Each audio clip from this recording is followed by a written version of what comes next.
Greetings and salutations, everyone. Live from the Bucci's room here on the dark side of the moon. This is Oblivion Unchained. I'm the Loophole King, and these are my minions. We are short a minion today. Manam has work. However, uh, Manam was just going to go. His character was just going to go hang out at the boat until Echo got done with her family stuff. So he might be here later in the stream. We still have two of the three players, so we're going to continue. There shouldn't be too much combat today, I don't think. But there's always Leon, so you can never rule out combat with Leon. So, um, Sai is taking care of some technical issues on his end. He will be with us in a moment, so I will do some housekeeping. Um, it's been over a year since we started streaming. I haven't passed a year. Wow. Um, well, since I started streaming. Oh, you did. Okay. since I since Yeah, I'm like, since I started my stream, it's been over a year now. Um, congrats. uh, yeah, I just happened to notice that when I was putting up some more videos on YouTube and noticed that some of my first ones say over a year ago. And I was like, ooh, okay. That went by kind of fast there. I wasn't paying attention to that. Um, so, uh, thank you everyone who has supported the stream. Uh, we still need more people, as always. We're at 100, and I think we're at near 160 followers. Uh, we're trying to get to 200 for one of our giveaways.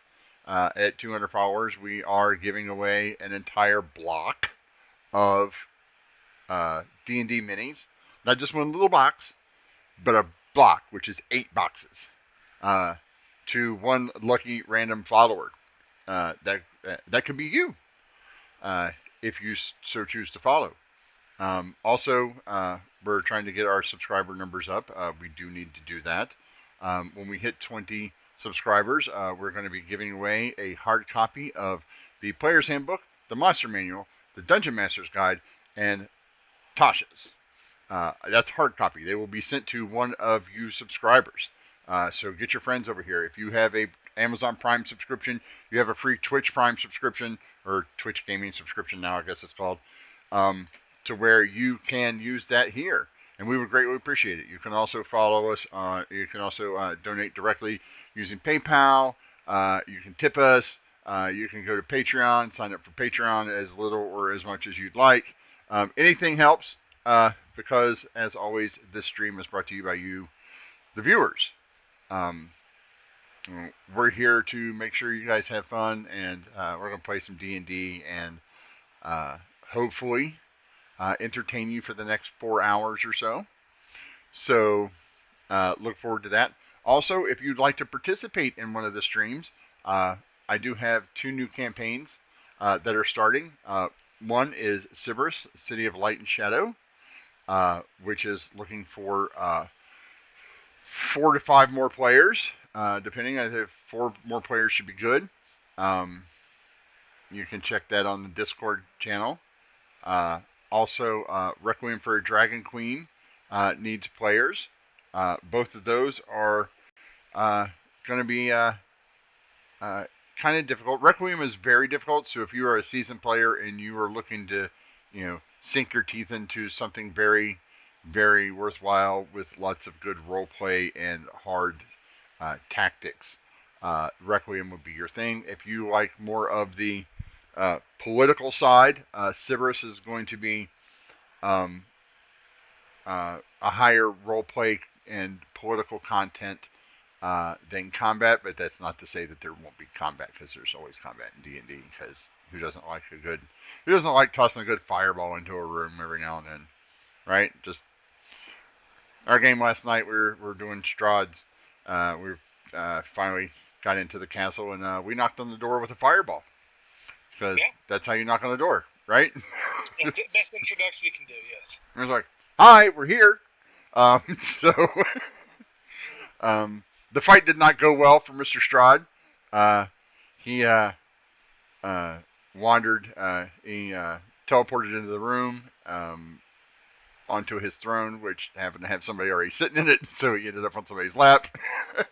And then I, as the mage, cast Dawn in the room, hitting half of my party and him, but them's the breaks. It's acceptable. It was the druid and the fighter. They both have over 100 hit points. I'm not worried about. Well, Like they did have they did. But in the grand scheme of things, my job was to kill Strahd, right? Like that was my. I was told kill. If you see him, kill him. I'm like, okay. What about anything else? Don't worry about anything else. Just kill him. I'm like, okay. That's. I'm your guy. I cast Dawn, and after that after lost concentration on that, I cast Sunbeam. Um, and then he died, and then the super powerful guy that runs Strahd showed up and did not last long against the hasted Paladin Warlock with the Sunblade and the polearm Samurai. So he did not last long. It was the Elven Paladin Warlock with a Sunblade crit him 4 times with his 4 attacks. Yeah, he did over 400 and some odd points of damage in a single round. He just blew him out of the because he hit him, crit him, smited, hit him, critted, smite, hit him, crit, smite. I was like, as you do. That's well, he has elven accuracy, so he's rolling 3 dice. Yeah. I'm like, well, isn't that special? I'm like, I killed Strahd. Well, I killed this guy. Well, fine, whatever. But that was fun. So let's get down to some introductions, shall we? We'll start with you, Robert. Hello, I'm Robert. I play Leon, the Leonin fighter, and just excited to find out what direction we're going to be going in, because don't like standing around. Let's get moving. North. You're going north. Yeah. In some fashion, you are going north. But just think of the cool things we could find to the south. Yeah. You guys should try that, totally. Yeah. Sai, are you back? We lost him completely now. Sai, you're muted. You're on push to talk. Can you hear me? There you are. Oh, that's good. Sorry, my technical issues. I'm Sai. I'm playing Ember Hemlock, who is part-time goddess, part-time den mother, and hopefully we're going to be spending some time getting our way up towards getting Brago back home and Leon back to his pride. But I suspect there might be some things that would happen in the meantime. And as I said, Manam is not here. Manam plays Orient or Joragal or Silas or whatever name he decides to go by this week. And I am the Loophole King. I will be playing the part of Max, the monk, and your loving DM. Max may. It looks like you guys might have to have a conversation with Max, because Max might not be with you guys for much longer, I think, depending on how that conversation goes. So when we last left you, you were on. What happened?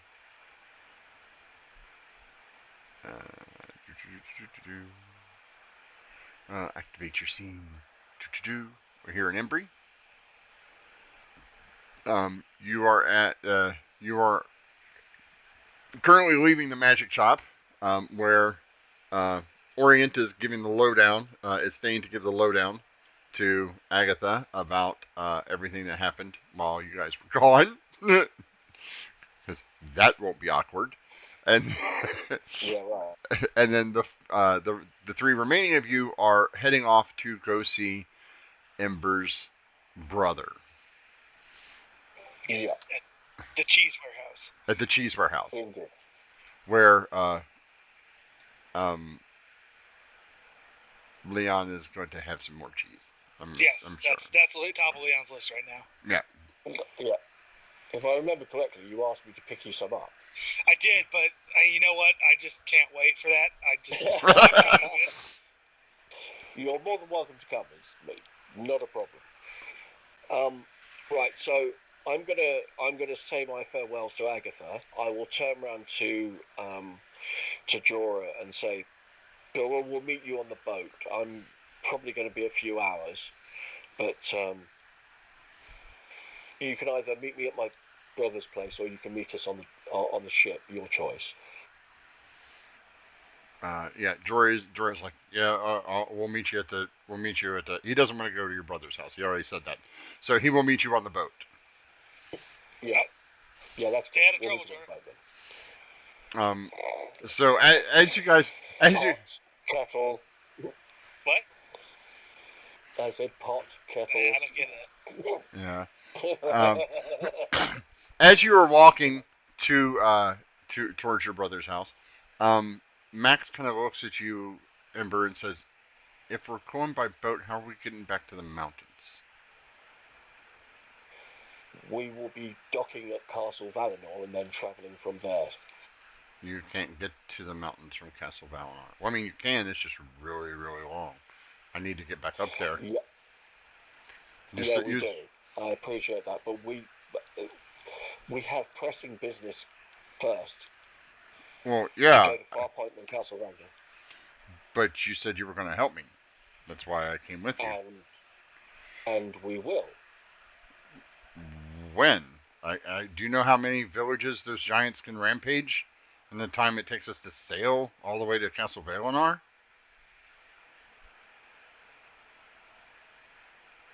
That's a lot of time. I'm hoping to have a solution. I appreciate that.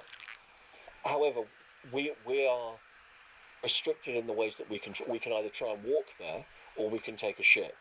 I still think it would be quicker to take a ship to Castle Valinor and then go to where you want to go than it would be You for us to can't. try and trek there. Where I want to go is back where we were, where you found me. Yeah. You can't get there Yeah. by ship. You can't get there by ship. It's over. No. We can sail around to the north coast and then walk down. No. Have you looked at the map lately? That's like a month and a half walk. If we go back here to the landing page here, I'll show you. I'll show you. No. I've got that. I've got the map. You want to be up here, and he wants to be here. Yeah. No, look, I appreciate that there's a bit of a difference. um, Um, Look, why I can't do why want to can't help why you. why can't that druid just send us back to the tower?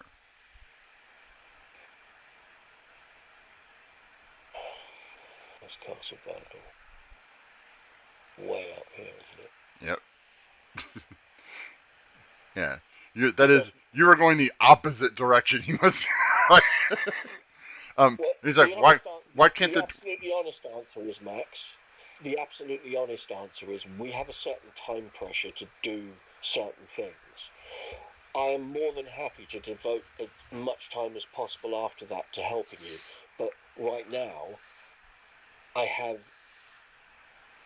an obligation, and that obligation supersedes my ability to help you in this moment. so we can't just go back to the druid and have him teleport us back to the No, tower and then go take care of the giants? look, if you have to go back there to do that immediately, then I'm more than happy to help you do that. If you need my help, and I'm happy to do that, there are a couple of things I need to do first, and that's going to take a bit of time. I'm sorry. I Hmm. really am. Uh, You understood that we had a mission when you joined us. yes, and I'm helping with that while I understand, and I really appreciate it. but we were going to take care of the giants. We are going to take care of the giants. But how many people are they going to kill before you get to it? What do you think, Leon? Take care of the Giants. Surely there's a way we can do both. Well, if you're happy to put off going to see your people. Oh, we've traveled there back to here really quickly. Surely we can find a way to travel the other way really quickly. We'll find a way. My concern is we'll find a way to travel back there really quickly. Thorvald knew that teleportation circle. He might know others. Well, did we ask? How about why don't we find that chalice, take it back to the Queen, and then have her send us where we need to go? Yeah! Great idea, Max. That's a very good idea. Now we just have to find the chalice.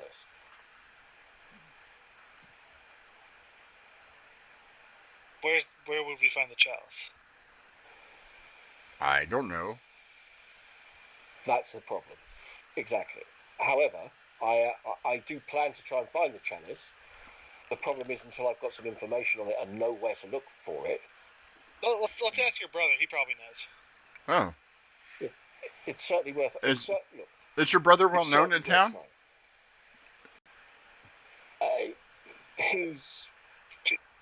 Yes. He is the Cheese King of Embry. Oh, that sounds important.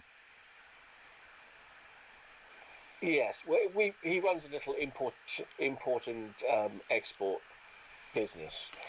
Oh. You're more than welcome to come with us. I'm going to go and have a chat with him. I have some family business to take care of. Oh. Whilst we're in Embry, and then we can go and talk to the druid and find out if there is a way for him to transport us back there and also onto where we want to go, or at least find a way of doing it. Oh, well, that sounds fine. I can do that. Fair enough. Okay, so in which case, I think that I'm going to say, okay, well, in which case I'm going to go and see Thedar. Okay. He follows you. You guys have been walking this whole time. Give me perception checks. Yeah. Sight-based? Yes, Leon. Sight-based. I gotta ask. Ooh. That's pretty good. Leon's thinking about that cheese. Yeah. I was going to say I'm back in Theodar's town. Therefore, I've got my eyes open. Yeah. Which is a good thing because you notice that you're being followed. It looks like some unsavory people. How many?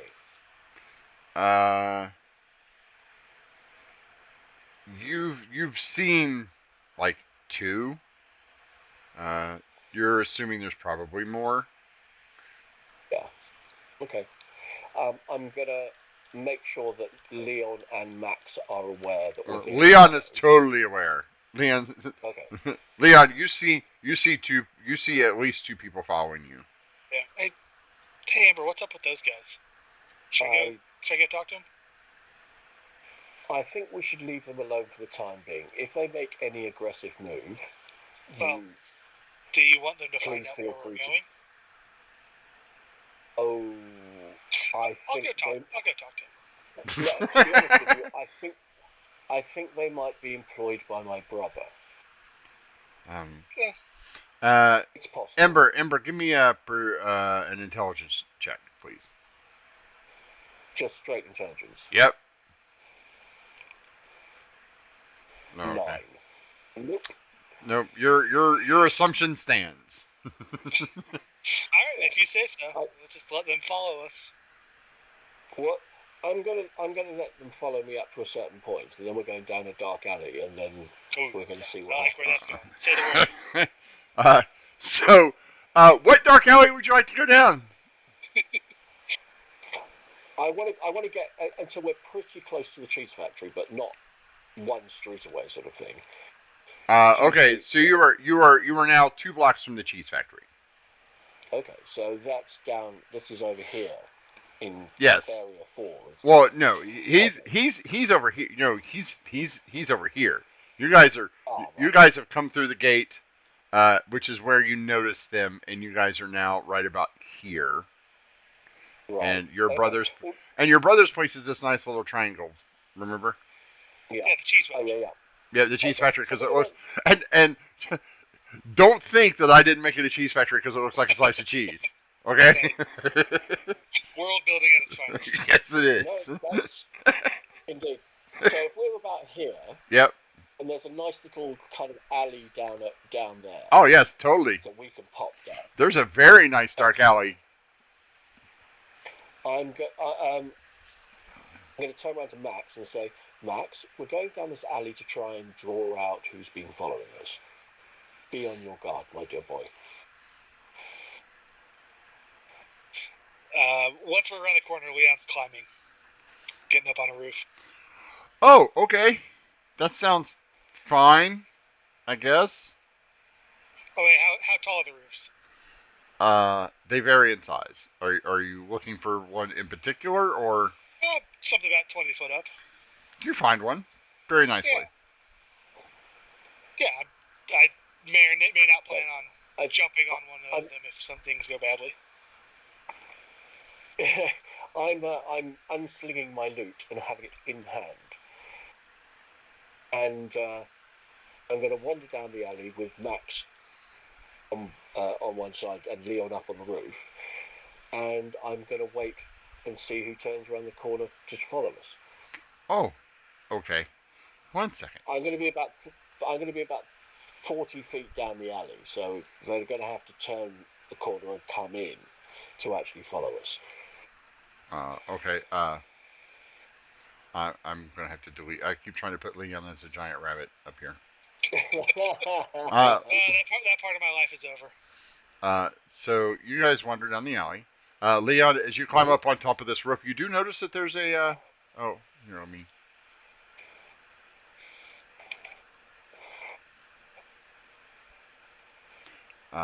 You do notice there's a hatch up here as well. Oh, cool. Leave that be for now. Mm-hmm. As I am attempting to be stealthy up there once I get up there. Yeah. Okay. I'm super stealthy. We're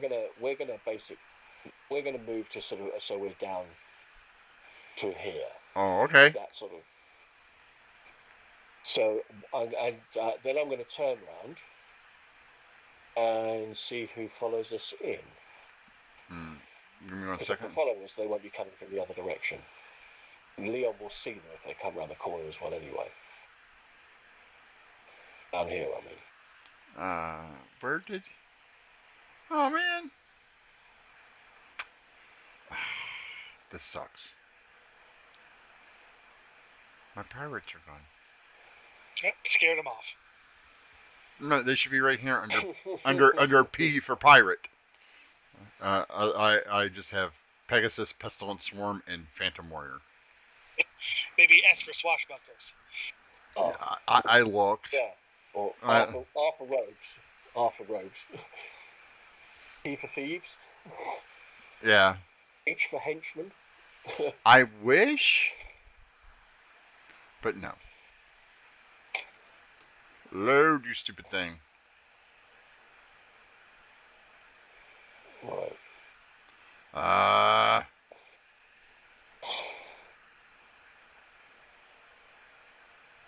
Okay, thank you. Finally.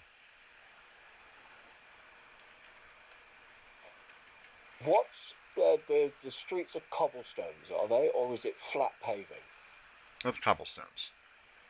Cobblestones. So they're a little tufts of grass coming up between the occasional cobblestone, I assume. Yes. Perfect. Yeah, the longer this takes, the longer Leon's getting interested in that trapdoor.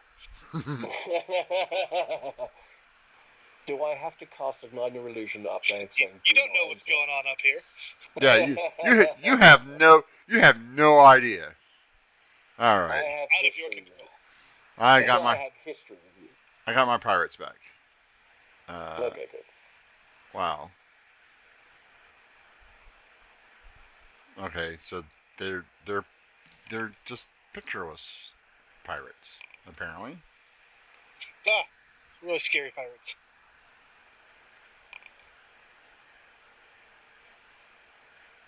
Pictureless pirates, apparently, because I don't know why.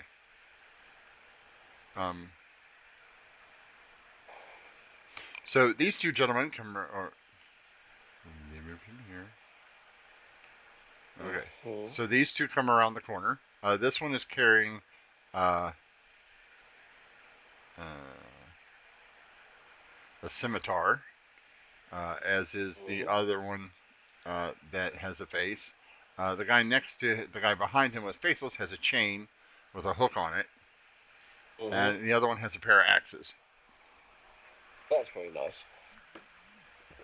Um, I assume at this point you would like us to roll some kind of initiative. what are you doing? Because they come around the corner and then notice that you are waiting for them and go, "Hey, you there?" Hypnotic pattern. Oh, okay. Drop it right in the middle of them. Okie dokie. So go ahead then. Uh, do your thing that you do, because you know. And we'll drop it right about. Can I move that? I need to move it up a little bit. Go a little bit higher. There we go. And to the left.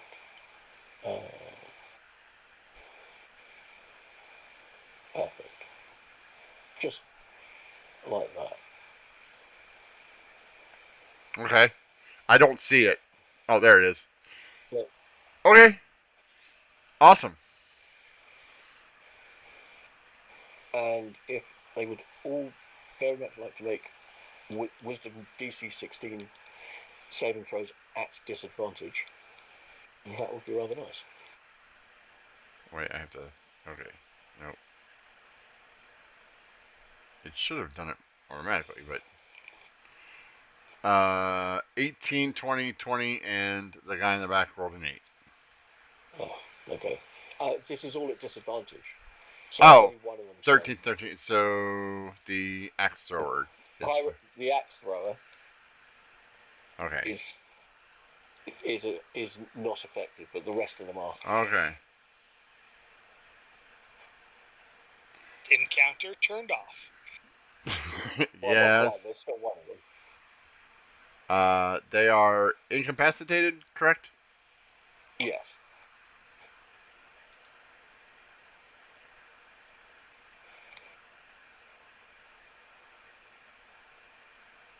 Yeah, don't put these in alphabetical order or anything. That's just fine. Okay. Uh, you cast a spell. They get stunned, and now we roll for an ish because apparently that's what Yeah. that's what you wanted to do. Mm-hmm.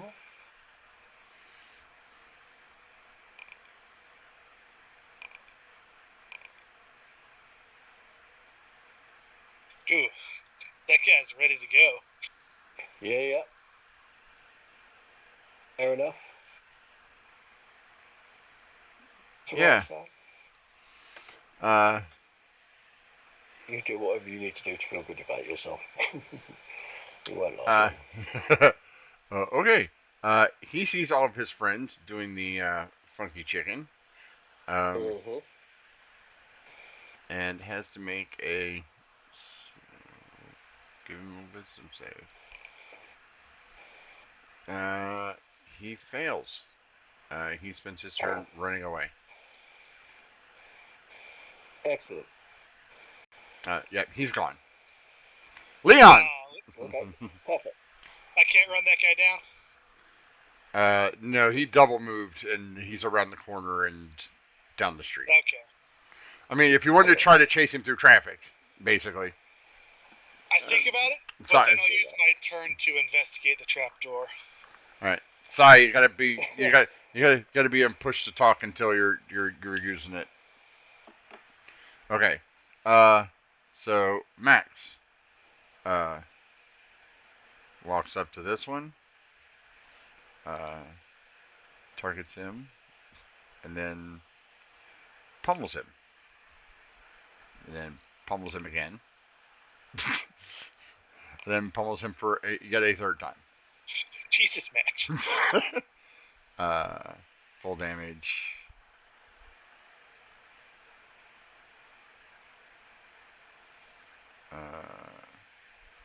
Crit damage. So this guy. It doesn't have advantage from. It's just incapacitated, not advantage, I believe. Huh? I don't think Hypnotic Pattern doesn't give him advantage. Oh. No. Well, I don't think that. I only hit twice. Yeah, I don't think that.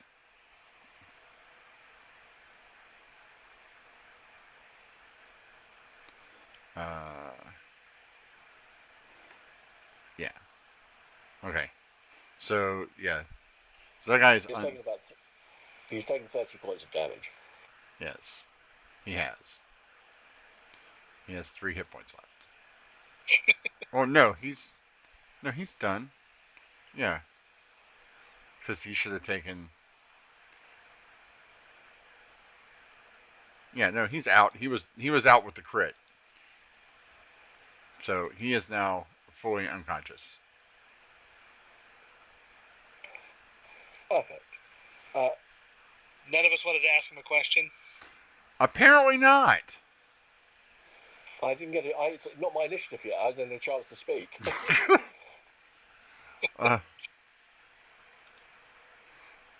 Ember, it's your turn.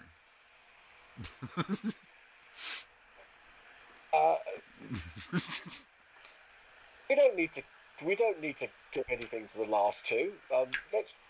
Can we just bind and grab one of them, and we'll leave the other one here and just disappear. He'll come out of it in a moment or two. You can. So if you're going to attempt to bind him, you're going to need to give me a sleight of hand check to see if you can tie him up before he wakes up.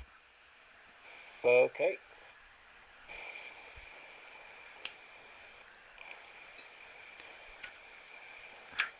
All right. 16. That works. Sorry. That works. Yeah. He is now bound. Leon, you said you were investigating that. Give me a investigation roll, please. Jesus. It's locked and also appears to be trapped. You can see a little cord running from it, right by both of the hinges that runs down inside. Okay.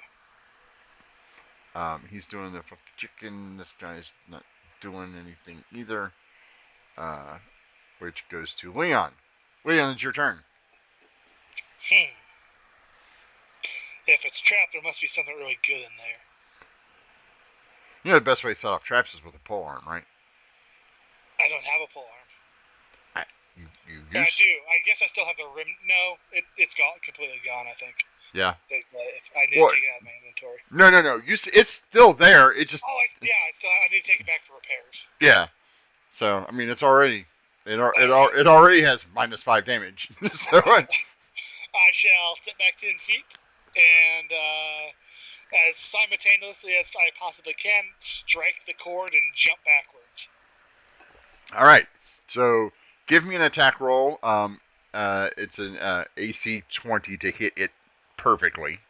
That was not it. And then give me a dexterity save. Save. All right. So you smash the top of this thing.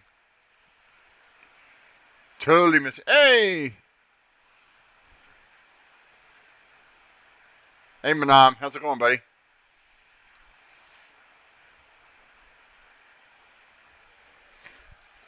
You still at work? Wait for he's in chat. Nice. Yeah. That sucks, man. We wish you were here. Leon's trying to open a trap door with halberd. It's working very well. It's going as well as you might expect. So, Leon, you're only going to take half damage from this. Oh, cool. You take 7 points of fire damage. Okay. As you hit it, it smashes open, and you hear tink, tink, tink.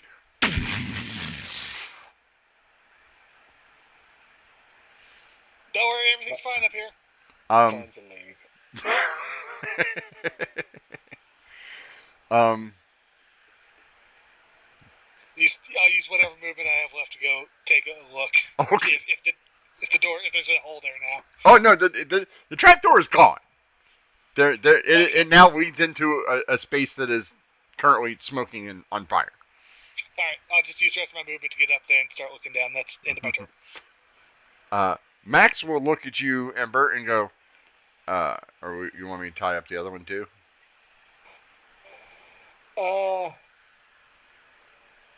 Yeah, why not? Okay. Or you want me? Well, actually, he asked, would you like me to subdue the other one as well?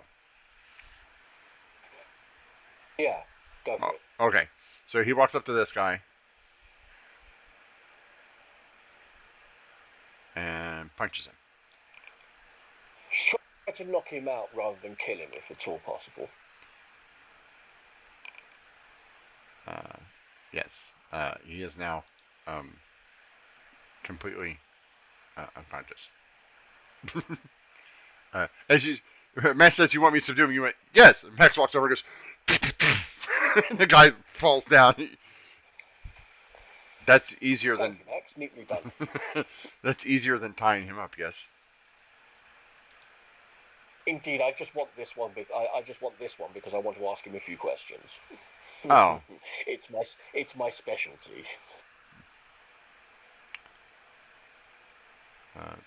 He has the dead condition, technically. All right. Well, assuming you don't want to do anything else, combat will be over. Yeah, no, we've got one of them tied up. I've got his hands tied behind his back. I'm going to turn around to him and say, "You're going to come with us, and if you don't acquiesce and play nice, I'm going to ask my nice friend over here to basically beat the crap out of you." So, but play nice. We were just looking. Shush. I'll be asking questions later. But for the meantime, we just wanted to talk to Captain Longtooth. Were these my friends?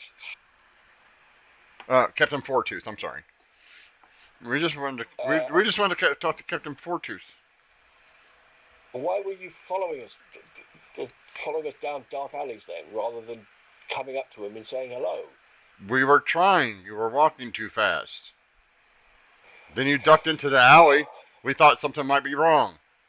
Plus, we're pirates. We're used to dark alleys. Yeah, well, it didn't turn out very well for you, did it? Because you attacked us. We were just trying to ask him if he needed more crew members. Well, I have to say I'm not terribly impressed by the audition, but it's not my hiring decision. So, Leon, I'll yell up, Captain. Leon, you hear yelling and mad voices coming from below you in the hole. I'll get prone and stick my head down, just take a good old look around in the hole.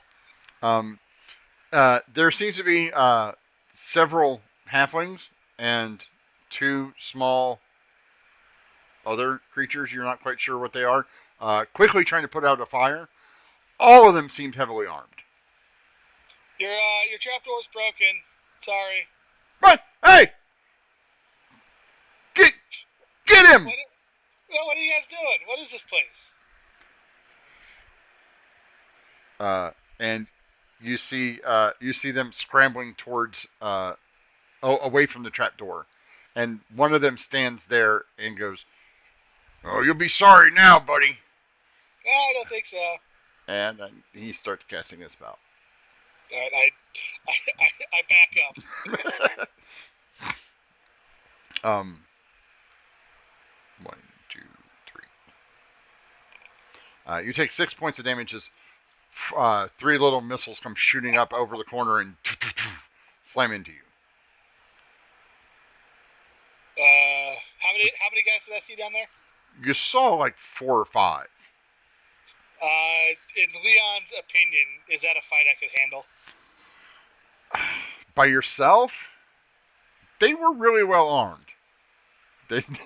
And fighting against magic is not your best suit. So 50-50? Alright, let's roll something for this. Let's give this a good old wisdom check. I'd say since it's 50-50, 11 or above, I'm not going. Please no. 6. I'm going in. Okay. Oh no. I will shout. I don't know if Ember's still there or not. I'm like, Ember, I'm going in. They're assholes. Yeah. Okay. I don't know anything about. All I've heard is an explosion upstairs. Yes. A little bit of yelling, and then a thud probably as he jumps down and lands.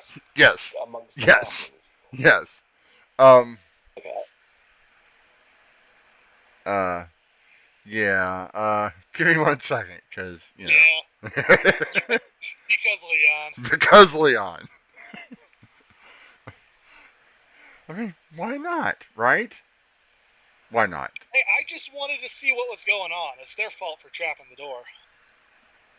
Well, yeah, Leon. They're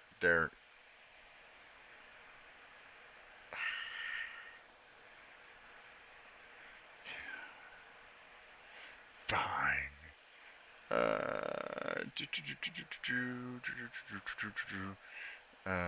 There's that one.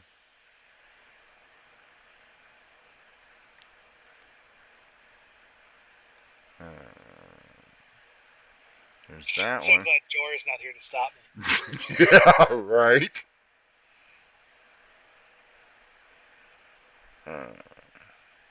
Oh no, it's.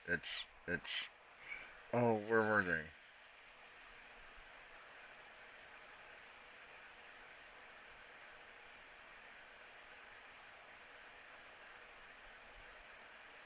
I was using the Black Earth ones, weren't I?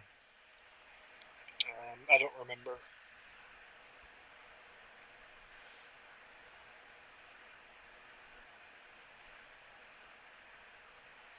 I believe so.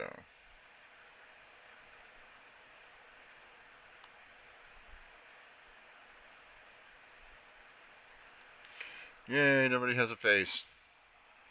I love it when they do that. Alright, Leon, we're going to move you over here. Alright. Actually, let's move. Let's take everybody. Let's take these guys off of here. Move you guys over here to the side. Leon, the roof part delineates the house that you're in here. Okay, so the big old square that I'm in. Yeah. And let me put out this lady, this guy, Oh shit. this guy, and this guy. All right. And one more, this one. Okay. We're going to roll for initiative. Leon. Alright. Toggle combat state. Because roll for my NPCs. And begin combat. So this. Oh, stop. So these guys were heading out the door, and then turned around. So he will make it back to you. I am still up on the roof though, right? No, you jumped down in the hole. Okay. We did that. Okay, I thought that was gonna be part of combat, but no, I No, got no, him down no, there. no. You jumped down in the hole, which started combat. Gotcha. Like they were all going to run outside to come get you because nobody wanted to go into the burning room, but you just kind of jumped down into this Yep. semi-burning room. Yep. So, um, it will be. Let me draw a small section here. Oh, nope, that's okay. This section right here. No, too big. Too big. Just needs to be this big. Nope, a little bit bigger. Yes, that's the one I want right there. Okay, so this section right here, if you end your turn in that, you will take fire damage. Gotcha. He runs in and is going to take a swing at you uh, with his Morning Star Miss. and miss. And then he takes another one. And oh, ouch. This could go poorly. And then you take piercing damage. No, I did not want to remove. There's the template. Stop that. Uh, it is. Oh, he's going to claim it for days. 5 days. It's his for 5 days. Leon, it's your turn. Alright, he takes fire damage. Yes, he will take 1.5 damage. Alright, what would Leon do?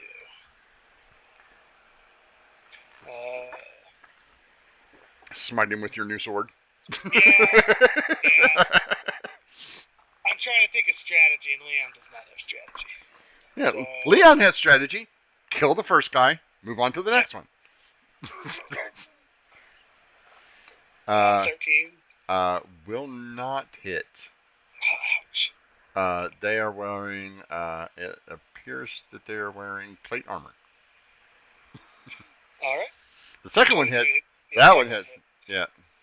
And I'll use one of my exploits to stack up some temp HP. Okay.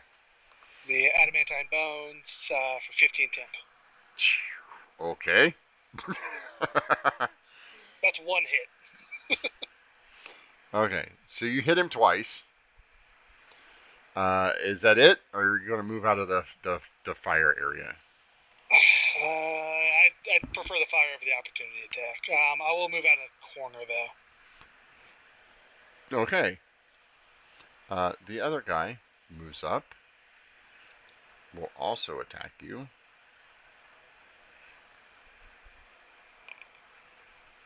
Does an 18? Yep. All right. Here's the temp HP. And then the second attack. Yeah.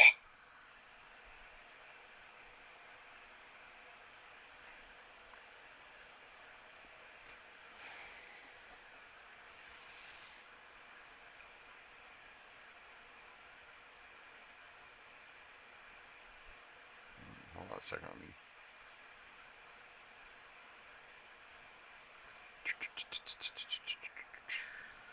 Yeah. So this guy will target you, Leon, and attack you with a light crossbow. Hits. Give me a con save. Oof. All right. So you take Leon will take 8 piercing and 26 poison. And then he ducks behind something that you can't quite see, and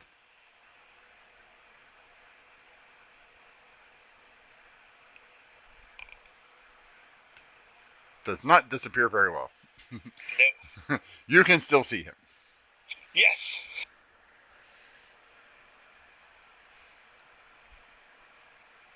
This guy hits you for 8 with another magic missile spell. All right. You'll have to do that yourself because like he doesn't have like.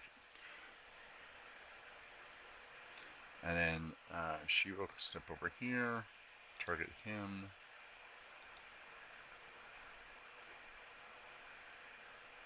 And cast Really? Ugh. I thought she was a cleric type. She's a warlock. It's fine. She will. She's still a cleric. We will heal him for 2d8 plus 4. So he will heal for 8. Go to 24. At the end of that round, Echo, you and your compatriot, heard the explosion. um, oh, but hold on. You and your compatriot here heard the explosion. Hurley goes. You heard Leanne say, "What are you guys doing?" You heard somebody say, "Get him!" And then you saw this white blur disappear. Of course I did. Okay. So do you want me to roll initiative? Well, it's up to you. You hear sounds of Leon screaming and slamming things around on the other side of this wall. Would you like to join combat? Of this wall? Yes. Would you like to join combat? Yes. All right. Yeah, I'm not going to just walk away. Okay. All right. Top of the batting order. This guy is going to move out of the fire. Then target Leon. And I actually have 2 shows in my theatre today.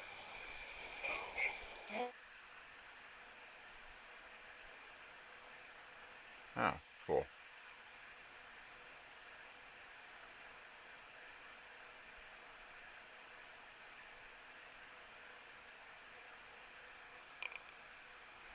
Fourteen and a 20. 20 hits, Leon goes down. Oh no. Leon is unconscious. Uh-oh. Didn't go exactly how I thought it would go. Untarget. I have to say, it went exactly how I thought it was going to go. Well, why didn't you stop me? Leon, give me a death save. Alright. Normal. Ooh. That's not great. That's not great.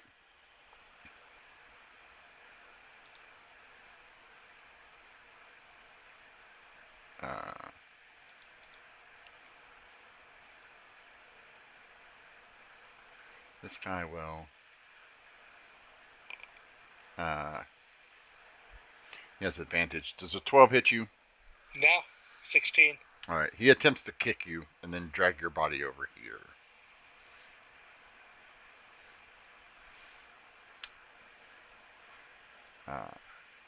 This guy, you don't know what he's doing. Ember. The door is. So you guys would be technically here on this. The door is right here. Yeah. Mm-hmm. So it is your. I have a much better plan. Okay. Okay. Bonus action. Misty step up to what would be here. Right. He's over here. Yeah. So Misty step to the roof. So I can see down through the hole. Yes, but you don't see anybody in the hole. You would have to go down. You're not quite. I don't have to. I'm just going to drop a hypnotic pattern tugs right there. Oh. Okay. So it's 20 foot. I'll cast a spell. It's a 30 foot. 30 foot square. I think. 30 foot square. Yeah. You can pretty much get like the whole house. Yes, we can hear you. For some reason, it's stuck over here. Can you move that? I can't even see it. Oh, there it is. Okay. Okay, I see it. I'll move it. And you want to do it like that? Yeah. I mean, obviously, I'm not included because I'm up here. You would have to put it over some for you not to be included. Because it's a cube. Okay. So it would have to be here. for That's you fine. not to be included. Yeah, So, that's fine. okay, so let me go back to targeting people. So this, let me select the people who are affected, and then make their saving throws.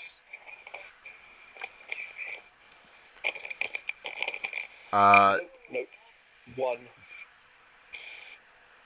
And the assassin as well, I think.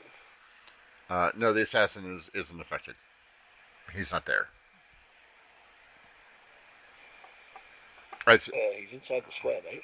No, yeah, but he's yeah. The Blood Witch isn't. You can't see where he went. Is what I'm saying. It's like Oh, right, I'm okay, not deleting the token, so I have to put it out. But enough. he's just not there. This guy. Okay, fair enough. This guy failed, so he is incapacitated. This guy made it.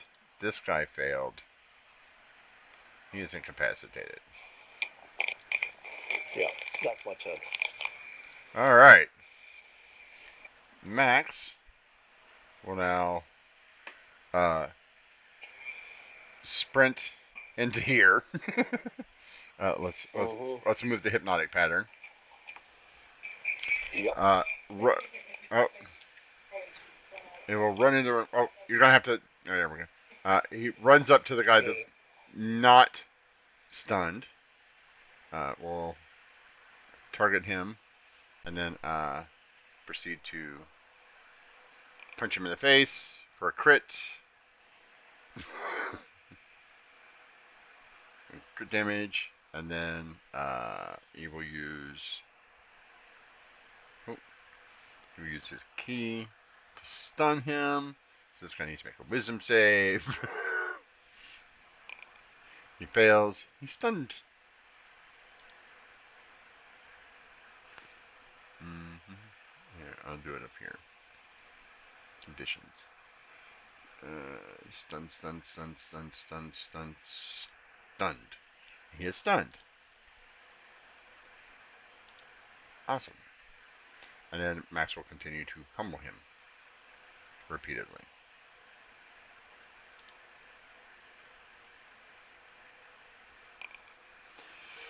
That hits.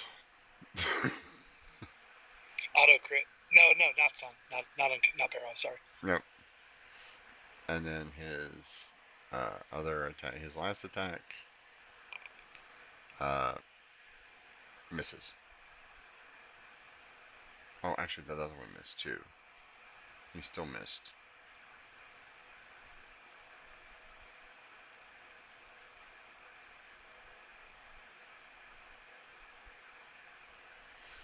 So he gets 12 hit points back. Because that other one missed as well. Wizard stunned. The witch. Sorry, did you say he was wearing plate? Yes. Oh, okay. Because plate's 18. He's probably got a shield too. Nope. Oh, yeah, good point. No shield. Okay, so he can't. Just beefy. Unless it's. He needs, has he got a magical bonus? You know, I would trust the DM to know the AC of the enemy. She is going to use her action to wake him up by slapping him. So he takes 3 points of damage as she slaps the crap out of him and wakes him up.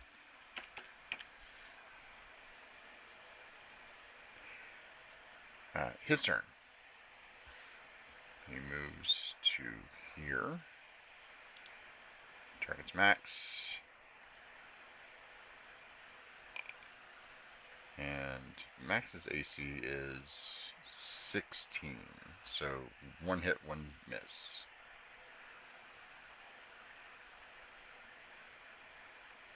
And then it is Leon's turn to make a death save.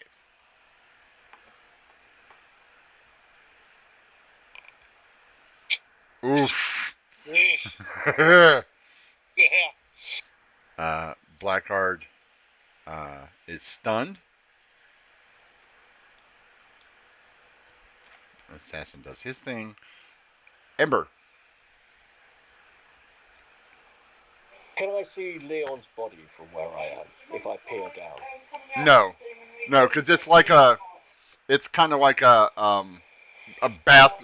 It's oh oh you have to take your finger off the button, Si. All right, it's kind of like a bathroom with a one small doorway. Like you could see the target right outside, right at the edge of the bathroom, which is where you put your spell, but you can't see anything past that. So the guy who moved now is no longer in your line of sight, so you don't see anybody down there. I can't see the blood. Nope. Imagine this little section right here. Like I said, it's about yay big. Well, it's smaller than that, but you get the point. It's just a little small bathroom. It's like 6 by 6. Okay, in which case I'm going to have to drop. I'm going to drop down and I'll cast Healing Word on Leon. That seems like a good idea. Because Leon, while he's very perceptive, is not very resistant to being dead. It appears.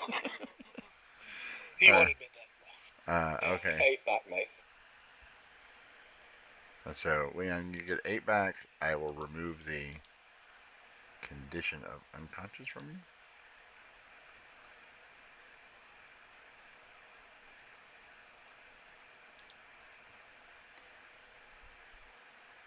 Stop it. There, you're no longer unconscious. You are prone now. Right. Until your turn. So let's make sure that everybody knows you're prone. You're prone. Alright. Max's turn. Max is going to turn and deal with the gentleman behind him real quick.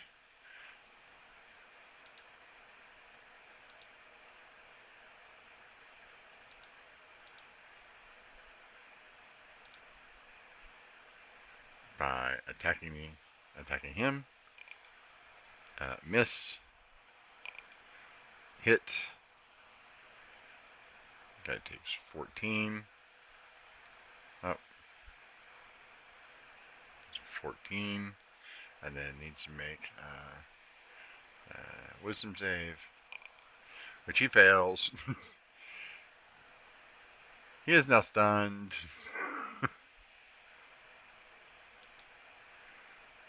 And then Max will turn to this guy because he will become unstunned at the end of his turn. And punch him with his last attack. Oh.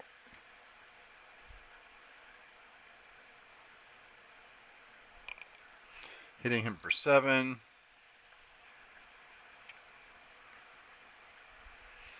Spending another key point. So he needs this one and this one. This guy needs to make another wisdom save. Which he passes.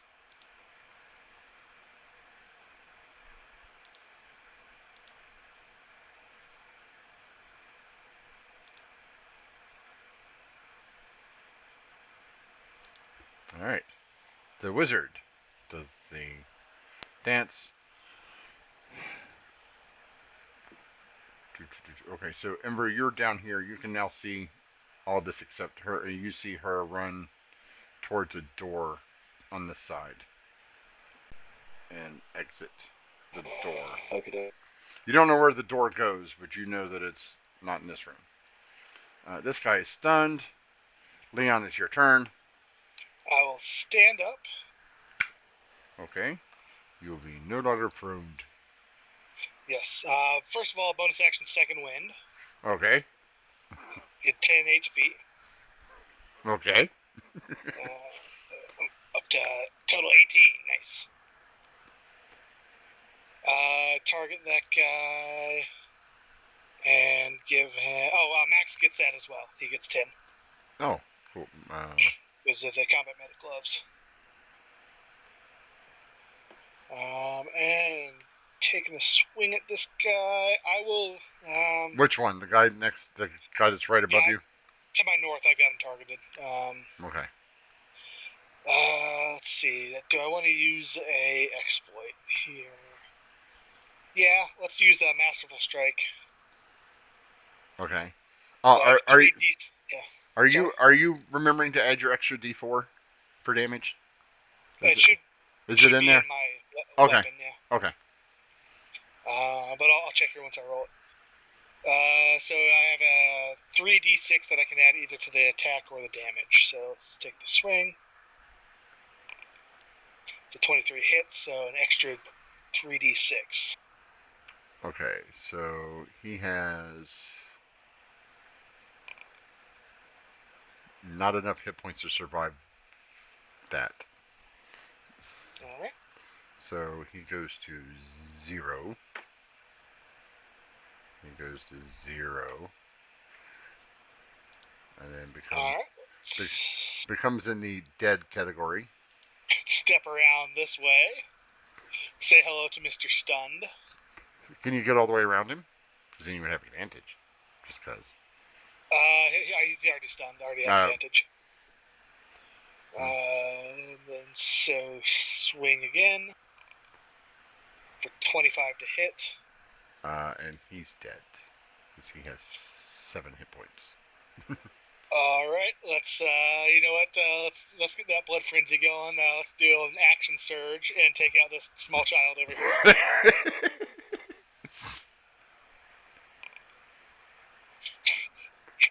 Jesus Christ. Yep, he's still up, even though it says he's not. Alright, I got one more swing. Now he's not. Now he's not. He's a mage. It said he only had 8 hit points, but that's not true.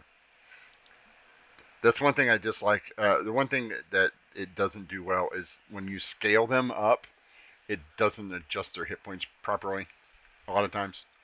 So yeah. He should have been 5th level, so he should have had like 30, 40 hit points, which is what you did. Doesn't anymore. He doesn't anymore.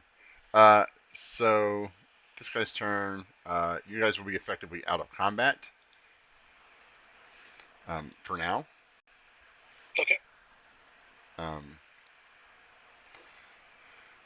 You have 2 dead guys here, and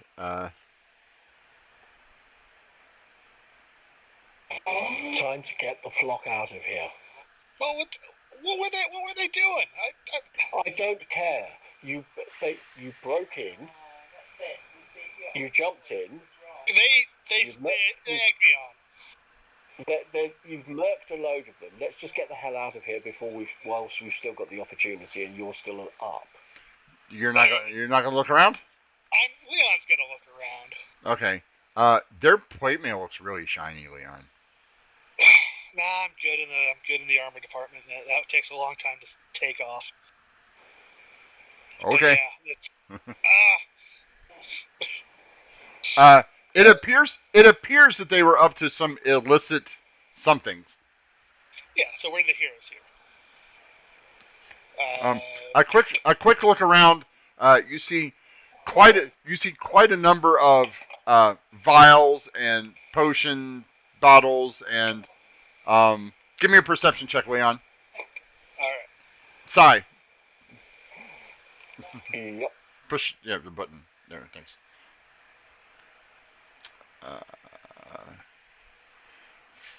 15, because you have advantage on site-based, right? Yeah, it's still not great.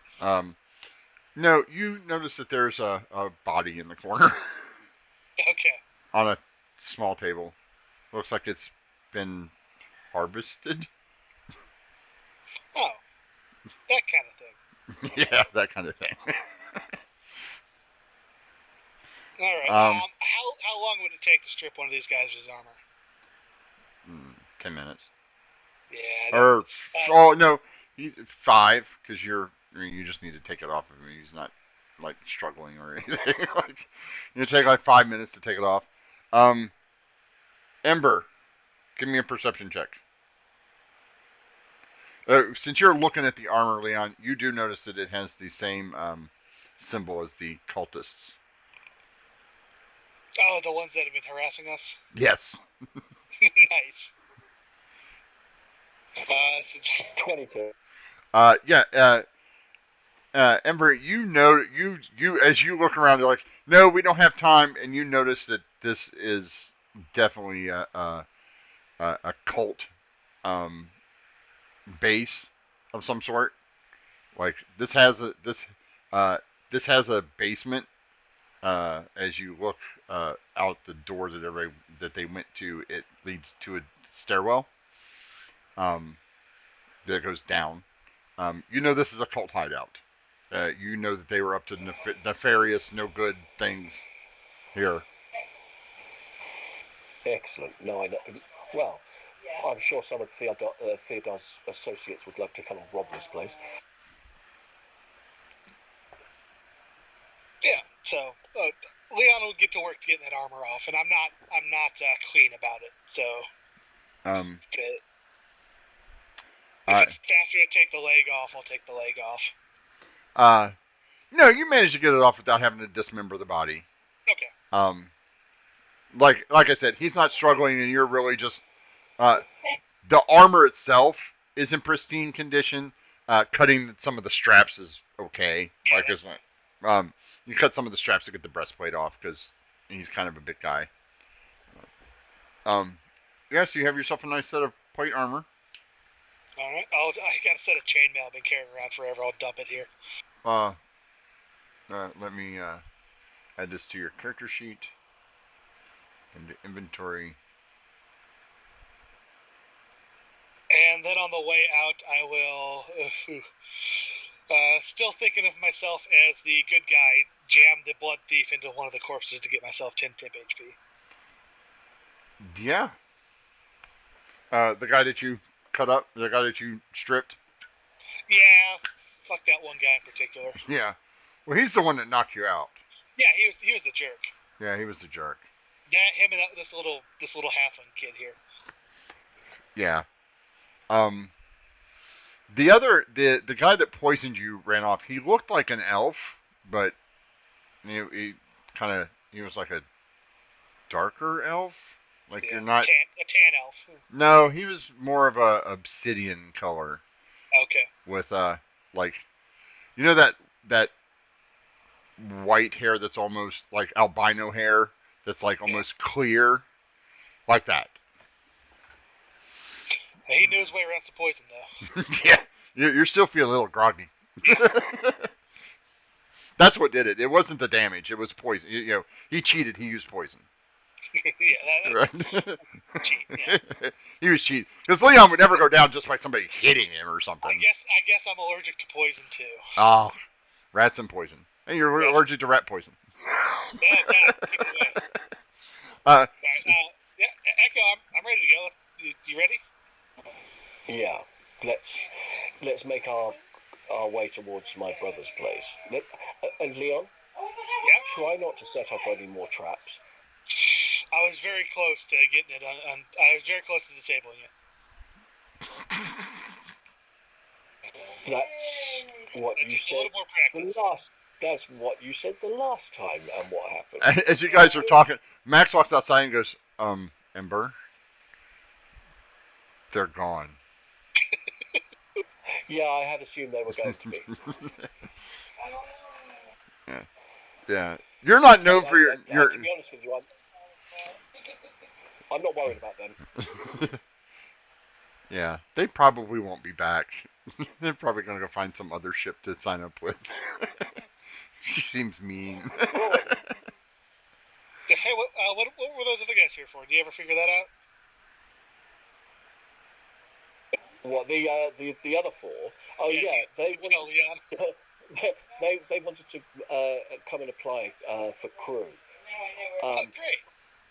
I decided that they didn't make a very good audition. I guess that's that. They failed the interview. Yes, okay. Of course they did. We're going to get on the same page about our hiring practices. Yeah, probably. Okay, So yeah, you guys stumbled into a cult hideout. You make your way back to why is this not up here? This bugs me so much. It's funny, I haven't taken the chainmail out of my inventory yet. I'm still not overburdened. Yeah. You should plug the chainmail, get the money for it. You should sell the plate mail. It's standard chainmail. You should sell the plate mail. Well, yeah. I mean, at the end of the day, we could probably use the money more than we could use. Oh, I got the plate for Jorah. He's gonna love it. He likes his armor. His armor is very good. His armor. The symbol on it that he likes. Oh yeah, he's gonna love that. That's totally exactly what he wants. All right, so you can make your way to your brother's house, to the cheese factory. I'm sorry, to the cheese factory. Grog is well. Grog. Go up to the front door. Are you going up to his house or to the cheese factory? To the cheese factory, and I'll go up to the front door. I'm not trying to Okay. sneak in. Well, Grog is standing there. Oh, hey, it's you. Hello, Grog. Lovely to see you again. Could you pop along and tell my brother that I'm here for a brief visit? Go on in. Help yourself. Thanks very much. Thank you. I assume he's in his office? Yes. Thank you. And I'll make my way towards to where his normal office is. Ember, you good? You need me? As you see, Leon just eyeing the stacks of cheese. No, listen. If you want to have it, go around. Whatever snacks you want, go ahead, son. I'll cover the cost. All right, thank you. For everybody who's wondering, this is Thedar, Ember's brother. As you walk, much put upon, brother. as much put upon. Yes, is much put upon, brother. As you walk in, he's like, oh, crap. You can just see his face. He's like, didn't you die? No. And actually, I have some very good news for you. You know that 43,000 gold piece debt that you had? Yes. It's cleared. What? As promised. What? It cleared? Like cleared? Yeah. How the hell How did you pull that off? I made a deal with somebody. You're in the clear. You're not on the hook for anything. It's all good. So you used your skills to make somebody give you the money. Okay, that's fine. It's not going to come back on me, right? Whatever you did? No. I also, you know Mom? What about that bitch? Well, she got trapped in an orb. She did what? She's been trapped inside an orb. An orb? So have our uncles. What do you mean? What the hell are you smoking? No, look. Zarathan, Yeah. Orias, and Mum have all been trapped inside orbs. Okay. Because they were trapped inside the orb because they were basically put inside there to keep them from fighting their dad and granddad. Wait a minute. So you're telling me that Mom and her brothers. Yep. And what about the other one? Him too? We believe so, yes. We're all put in orbs to keep them from fighting Granddad. Yes. Who the hell is strong enough to do that? Like, Mom alone could level a whole mountain, burn up the countryside. I know. I mean, Boreas can, like, tornadoes, hurricanes, the whole 9 yards. And what about what about oh, what about you know who? Is he trapped too? Unchained. Don't Yeah, don't say his name. You know how I feel about him. yeah, look, I understand. He, uh, not on the best of terms. He's also in an orb. Good. So do we know how to destroy these orbs? No, Why not? but I do know. Well, I don't think it's possible to destroy them. Oh, I'm sure it is. You can destroy anything with enough How? with enough.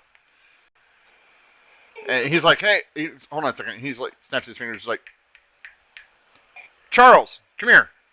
And the little imp flies in. He's the chef. He's like, yes, master. Um, hey, any of your uh extended family know how to destroy super powerful magical artifacts by chance? And he goes, well, how powerful are we talking, sir? Um, enough to hold a demigod, a god. Oh, that would be something you would have to take up with upper management. Cedar, Yes. I think it's probably better to keep them trapped inside the orbs than try and destroy the orbs, which might release them again. No, no, no. I'm talking about destroying them with them in them, so that the orb I is know you destroyed are, and but, they're but destroyed the too. problem, Because that's safer. yeah, no, Because if mom gets yeah, out, you know she's coming looking for us first, right? I know that, which is why I'm going to make very, very sure she stays trapped inside the orb. Yeah, but but I'm very scared.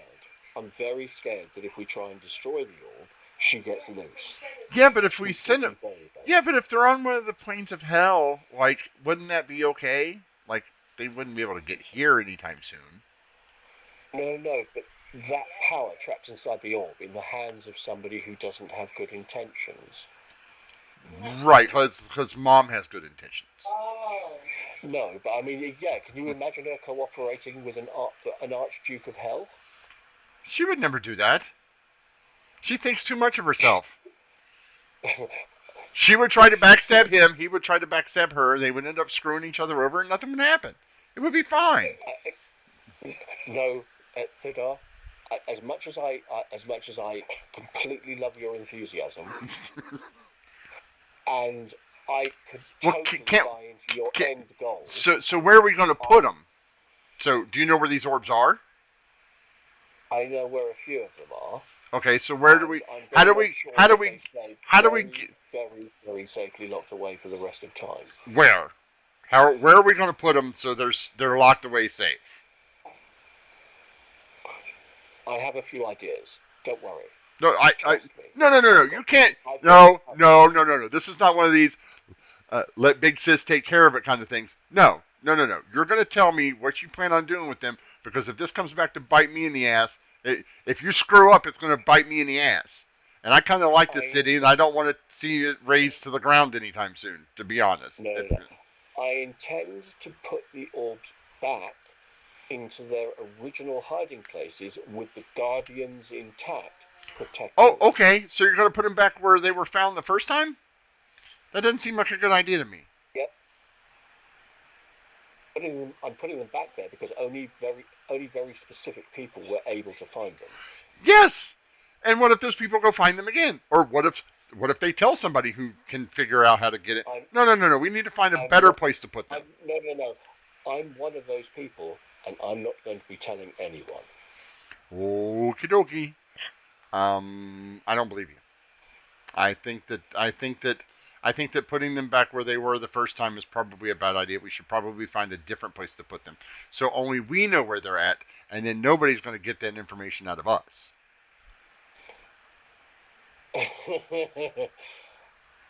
All right. Does that seem like Where a? do you suggest? Well, I mean, there's always um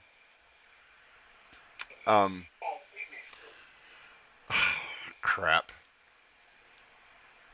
Exactly. No, there. You know how I feel about them. There's a cauldron of Trigos. We can put them there. True. I was planning on taking them back to the Grove and protecting them there. What, the Grove of Ancients? You know, leave it up to a bunch Yeah, of tree-hugging hippies? No, no, no, no, no, no, no, no, no.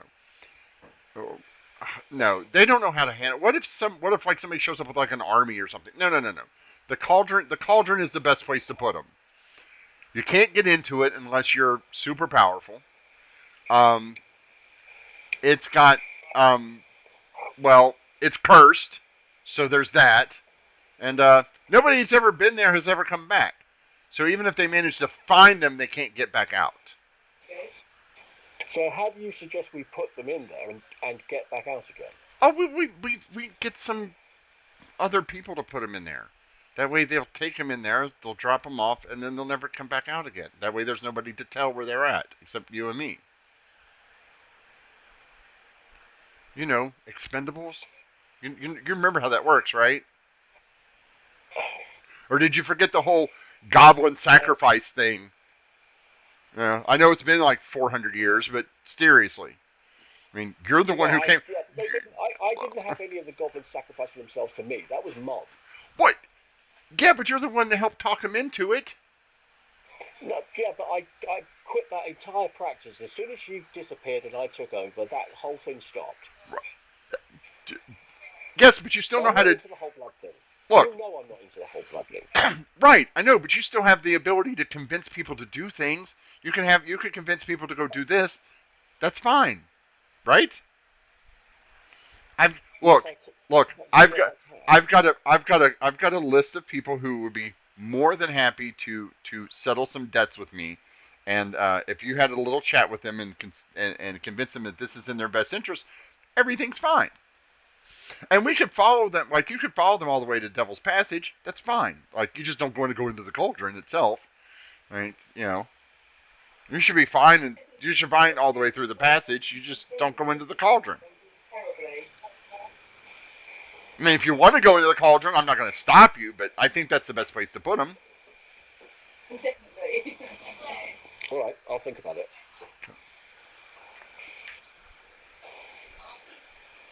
I'll think about it. But that's not necessarily a bad suggestion at all. Well, I think that's the best suggestion we have so far. So you know where all the orbs are, right? I know where some of them are. We're in the process of locating a couple of the others. Okay, so which ones do you know where they're at? I know where Mom's orb is. I know where Boreas's orb is. And I know where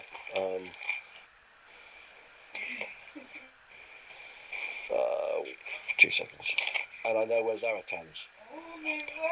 Okay, so you're missing his orb, and we don't know if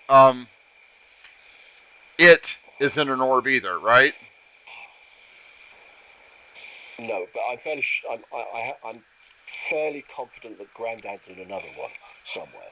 Oh, so we could put them all together and drop them in the hole. Then they would never get out. Find all of them, yeah. Well, where do you need to find? I'm not going to look for his. Like I'm not going anywhere near that. I didn't think he would be. Well, I mean, after what happened last time. I mean, No, there's a look.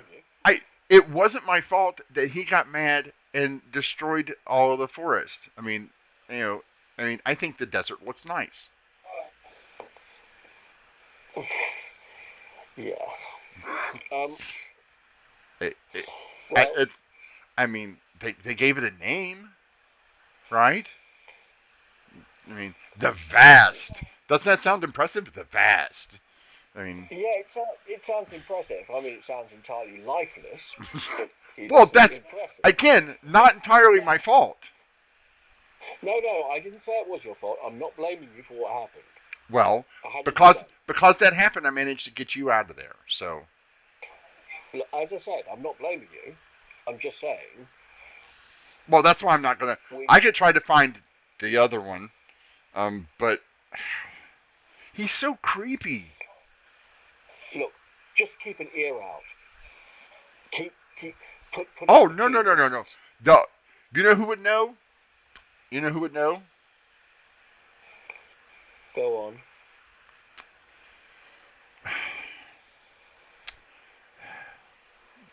The the scribes at this Sunless Citadel. God, I hate those people. Throw their books and just they weird me out. I mean, how are you supposed to trust? How are you supposed to trust a bunch of dead people? Like, I mean, how's that supposed to work, really? You're supposed to die and move on. You're not supposed to haunt an entire citadel. That's just creepy. I couldn't agree with you more. That's why nobody goes there anymore. You know that, right? Like, Yeah. everybody goes over to the Castle Valinor because they have a really nice library. I mean, the best libraries in the Citadel. But nobody wants to go in there with a bunch of ghosts floating around, while looking over your shoulder, peeking out from behind books and scaring the crap out of you all the time. The hell's? Well, no, I'm understandably so. But I mean, they would know. Why? I know. Why don't you go there? Ghosts don't have any problem with you. No, that's true. They don't have any. And I don't think your big cat friend is really scared of ghosts, are you? No, he's. Am I in there? You're standing at the doorway. You're standing in the doorway. I mean, I have a wheel of cheese on my arm that I've been taking handfuls off of. Yeah, you're not paying any attention to the conversation until he says the big cat guy, and it kind of perks your ears up. I ain't afraid of the ghost. See? Told you. He'll be fine. And I see you have a robot. That's cool. Did you make that? Steal it? Win it in a poker game? Did you win it in a poker game again? No, but I don't do the card counting thing anymore. You never counted cards. You just told people they had a losing hand and they just gave up. Well, that too. But look, I'm going legit. I'm going.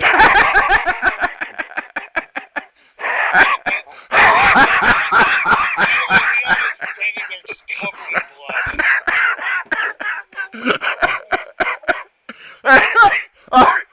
Oh, I'm sorry. Let me get a drink. You're going legit. Oh, that's priceless. That's priceless. So, by going legit, you mean you're having the cat guy do all the murdering this time? Excuse me, I don't do. I've never been one to get blood on my hands. You know. No, really? No, you cover your associates in it instead. To be fair, they attacked first. So I don't think that counts as murder. No. Well, depends. Okay, I'll give you that one if they attacked you first. But why did they attack you? Because you were doing something she wanted you to do? No, absolutely not. I think. In fact, he was probably doing something I would have expressly forbidden him from doing had I known he was doing it at the time. Oh. Not that he would have listened to me anyway, but. Oh, where's your little fish friend? He's at the boat at the moment. Oh. Oh, by the way, we've got use of that as well. Oh, well, more power to you. Just. Hey, did you know there's a cultist den just right down the street? A what? Yeah, cultist den. I heard rumors, but. Well, there's 3 less of them now. Oh, there's 3 less of them now. Oh. Yeah, and one of their rooms was on fire. You might want to send a few people around just to go and investigate and encourage them to leave town. Oh, okay. What kind of cultists? I'll pull out the breastplate or whatever piece of armor had the symbol on it. Oh. That. Good cultists? No, see, why did you have to? Damn it! See, you always get me into trouble. Ember, seriously. You picked right, because nobody's going to make the connection between you and me. Right? It's not like we're nearly twins or something. Seriously, you went and picked a fight with his cultists? Like that was your big plan? That was your No, big it's plan. not. You go. No, to be fair, they picked a fight with us Yeah, before they're I quite lost my ready. memory.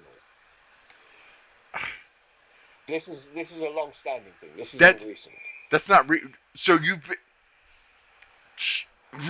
how many how long have they been following you? Well, they weren't following us this time. This time we happened to just stumble across them. Yeah, Oh. it's pirates that were following us.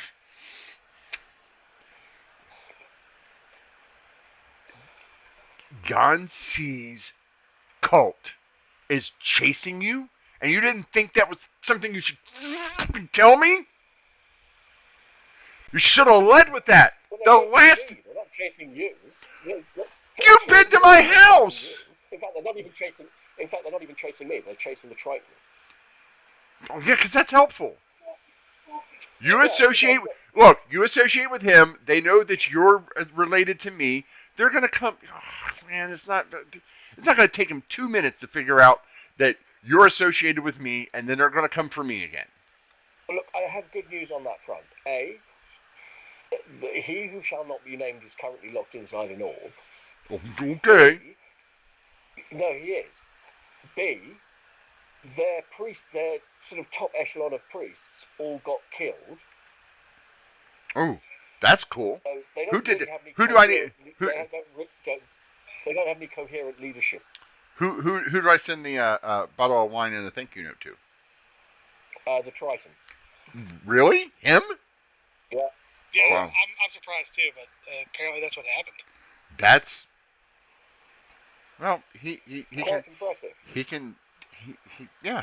Give him my regards. Tell him thank you, because No, I will do. that's awesome. And now if he could just fucking kill the rest of them, that would be great. Well, like I said, we're kind of working on it. Okay. There are a couple left in the basement. You might want to send a couple of people around just to. Oh, I'm gonna send some people to make sure the whole fucking block is destroyed. That's how I'm gonna do. Whatever makes you feel happy. I don't want to feel happy. I want to feel safe. Well, that too. Look, we're going to go and find the other orb. We're going to make sure that it gets locked away somewhere. Wait a minute. You say you know where they are. You've got them, don't you? Not on me. What do you mean not on you? On where do you have them? Safely hidden.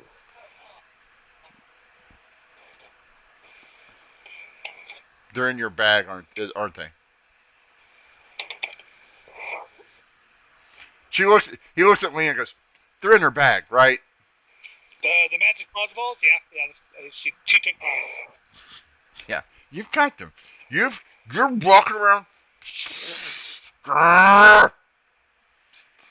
Hey, put it this way. Do you trust anybody else with them? No, the question is do I trust you with them? I know you're going to find a way to make me pay for all this. What? No, I won't. In fact, I've gone a hell of a long way out of my way to make sure you didn't have that 43,000 gold piece debt. I appreciate that, but this is a whole nother that I could have dealt with. This is it's freaking mom. You're walking around with mom in your backpack, yeah, right? Right. Okay. It's fine. It's fine. It's fine. She says. It's fine. She says. The villagers won't chase us. The villagers won't chase us if we're nice to them. She says. Well, they didn't, did they?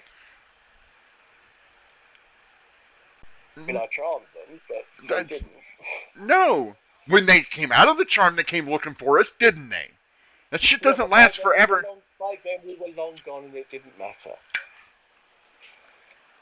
You know, I still have to do business in this town, right? Like I do, I have to do business in this town. I have to do business with other towns. Like that's God. I need a drink. The cult was out there, and you were doing business anyway. Because they didn't know who I was. Now they know. They don't know who you are now. Okay. If they did, think about it this way, Frida. If they did know, you would already have been visited and have had trouble from them. Yes, but you go and pick fights with them all the time. You pick fights with everybody. I don't pick fights with anybody. Now, some of my companions, that's an entirely different story. All right, all right. But Hey, Leonard, Leon, is it? Yeah. No, Leonard's good. Leonard, come here a minute. Come here a minute. Yeah. Have a seat. Have a seat. Okay. Tea? Would you like some tea? Sure. He pours you a little glass. It puts a little cup of tea in front of me. So what do you think? I'd like to get an outsider's opinion on this whole uh, situation. Um, where do you think we should put the orbs? Well, I think I should get my orb back first of all. One of them is yours? Yeah, it will out until she took it. Why did she take it? because he threw it in a pond in the Feywild and caused it to start pulsating with energy. I thought it best to make sure that it was being held by somebody who was going to treat it responsibly. It looked pretty cool in the water though. Did anything happen when you put it in the water? I mean, besides it sparking? Yeah, it grew in size and started talking telepathically to me, saying, "Release me, release me." Huh. Probably not the best thing to do is not soak it in water, but I mean, as long as he promises not to soak it in water, give him his orb back. It's his. But hey, now we know not to put it in water. We didn't know that before. See? I like your thinking. Yeah. Now we know we can't store them in water, which is another reason to dump them into the cauldron. Well, there's another reason why I'm keeping it is because I have it in my bag of holding, and that is an extra dimensional space. It means that if somebody casts locate object, they won't be able to find it. Whereas if he's carrying it, they will. And she's kind of got a point. But where do you think we should put them? Like, I think we should drop them in the cauldron.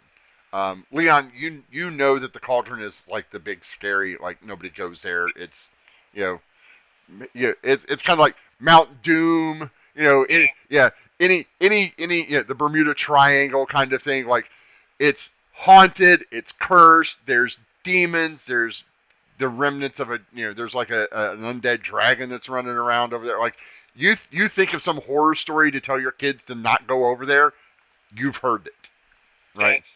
Bad news. Yeah. As a pirate, you guys never even sailed around that edge on the map. Like, nobody goes around that section.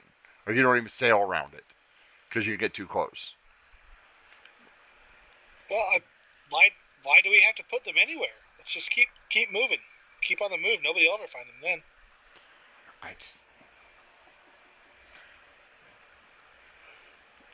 Yeah, but eventually you're going to die, and then somebody will find them.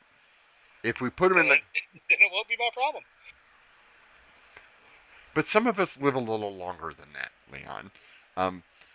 The reason I say the cauldron is like, you've heard the stories. Isn't that the safest place? Nobody ever goes there. Why would somebody go there? Is this, out of character real quick, is this the same as the cauldron? I think I have the vision I had at Torvald's. Is that what I saw? Yes. Yeah. So Leon has a bit of an incentive to go there, I think. So, and that's up to you. Yeah. I was promised a prize. Sure, there's a prize, but there's still a prize. Yeah, there is. They say bad things about the cauldron, but it can't be that bad, can it? Well, I'm hoping it. Yes. I'm hoping it's worse. Yes, it can. I'm hoping it's worse. To be honest. Exactly. Oh, we won't know until we go there. Well, we have priorities first, and the first one of those priorities is finding the other orbs. Oh no! First priority is the chalice. Remember, we have a debt to pay to a Fey. Well, that is. Wait! You owe a debt to a Fey princess? Oh yeah, don't worry, I've got that covered. Well, no, wait. So you find this thing, and what's she do for you? She gives you something? Well, she's already done something. No, she's already done something. She transported us Oh. quickly. So I said I'd get hold of a chalice for her. What kind of chalice? So that's what I'll describe it for him. Oh. I know where that's at. Oh, really? Where is it? Well, I acquired it for one of my business associates. Okay. Well, what's its value, give or take? Oh, it was um let's see. Um I got that for him, and he bought 6 warehouses for Right. Who did you sell it to? some little gnome guy. Um, his name is um, uh, Mr. Fibbles. Um, I call him Mr. Fibbles. Yeah, I call him Mr. Fibbles because I can't pronounce his whole name. You know how gnomes are. They don't understand the use of vowels. Like I don't know what their problem is. Yeah. Well. Yeah. Fair enough. No. And what is he? What is he? A merchant or Um, he's a business person. He acquires rare and interesting objects, or I acquire rare and interesting objects for him. And you can say he has a vested interest in uh, things going smoothly here in the city and certain Okay. portions of the town. Um, I see. Okay. he's on the council. Excellent. Okay. Well, look. It helps. That's It helps. fantastic. Look, It helps with zoning and things like that. You know. I mean, you know how it is. yeah. No problem. And don't worry. I'm not going to do anything stupid and piss him off. I'm just going to have a chat with him. To have a chat with him. You Yeah. you want that chalice, right? Yes. I can get that chalice. That's easy. You just have to find something. You just have to find something he wants more. Oh, oh. Well, that's why I was going to have a chat with him. That's Uh, precisely why I was going to have a chat with him. um. You just have to. You just have to offer him something. That he wants more than a chalice. You have to find something he wants more than a chalice. I could send a messenger over, see if he wants to arrange a meeting, if you were, if you will. I would really appreciate that. Thank you. Oh yeah, sure. And he's like, claps his hands, and this little half elf runs in. He's like, he scribbles something down. He goes, take that to Mr. Fibbles. And the half elf looks at him and goes, by myself. He goes, take Gronk with you. It's fine. He's like, oh, okay, I'll take Gronk. And he runs out. You see him run out, and he's like, hey, Gronk! Come on! You got a delivery. And he disappears. He's like, we should hear back in a couple hours. Thank you. Sure. Well, What else you got on your plate that I can help you with so we can get these things put in a deep dark hole? That's pretty much it, I think. I'm going to be travelling with Leon here up to Castle Valinor after we've been. Why are you going up there? Got some. That's Leon wishes to go up there. To be honest. Yeah, I got some friends there I need to check in with. Oh. And also, to be honest with you, you get Brago, the carbuncle. Yeah. I promised I'd try and get him home, and I'm not too far away from Castle Valinor, so. Oh. Well, that's nice. That's nice of you. Yeah, contrary to popular belief, I can be a nice person. Well, you know, what's the deal with the robot guy? Is that just your automaton that follows you No, around? no, he's not an automaton. He's sentient, and we're also going to be helping him. There's a problem with giants near the what used to be the Emerald Spire. Oh, By the way, Emerald Spire now black. oh, oh, that can't be good. Yeah, I didn't think so either. Giants are rummaging around over there. Yep. Man, that sounds like a good opportunity. I bet you, land prices have gone down because of pillaging. Probably. He just starts musing about contracts and land prices and things like that for like he kind of like drifts off and kind of ignores you for a good 3 or 4 minutes. Well, no problem. Look, I tell you what. Sorry. Look, no. Look, I also appreciate you're probably very busy, and I don't want to interrupt your entire business day. So Oh, I'm going to. I am totally here to help you out, sis. That's very kind of you. Look, I'm going to As pop back and as go and have as a a chat with my Triton friend in the ship. okay. As a matter of fact, um, Mm-hmm. I can get you a crew for your ship if you'd like. Yeah, in a bit. We gotta take care of the giant stuff first. Oh, the Giants. Yeah. Yeah. Captain Leon here is the gentleman to speak to with regard to crewing the Oh, ship, but I'm sure oh, we've got some positions to go. oh, yes. I'm sure you have, since everybody was either dead or dying or ran. Yeah, there's that whole undead problem. Yeah. Well, Well, not anymore.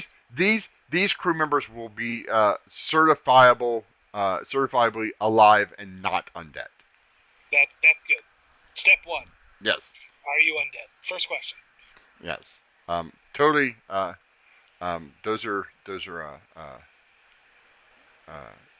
Those are definitely. That's definitely. I can definitely take care of that when you need them. But you're gonna go back up to the forest, the Emerald Forest and Spine Rock to take care of some giants. Yep. Yeah, we promised Max we'd help him with that, so we're taking care of that. Oh, okay. Yeah. Cool. Sounds good. Um, And once we've dealt with the giants, and once we've dropped off Brago, and once we've been to Castle Valinor, we'll head back via Embry to give you or send a message over to keep you updated on what's going on. sure. I know how you like to be kept informed. Oh, I do like to be kept informed. Um, uh, um, stop doing that. Um, no, I'm talking to. Let yeah.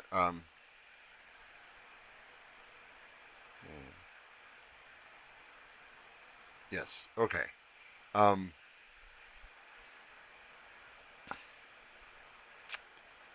sweet. All right. Okay.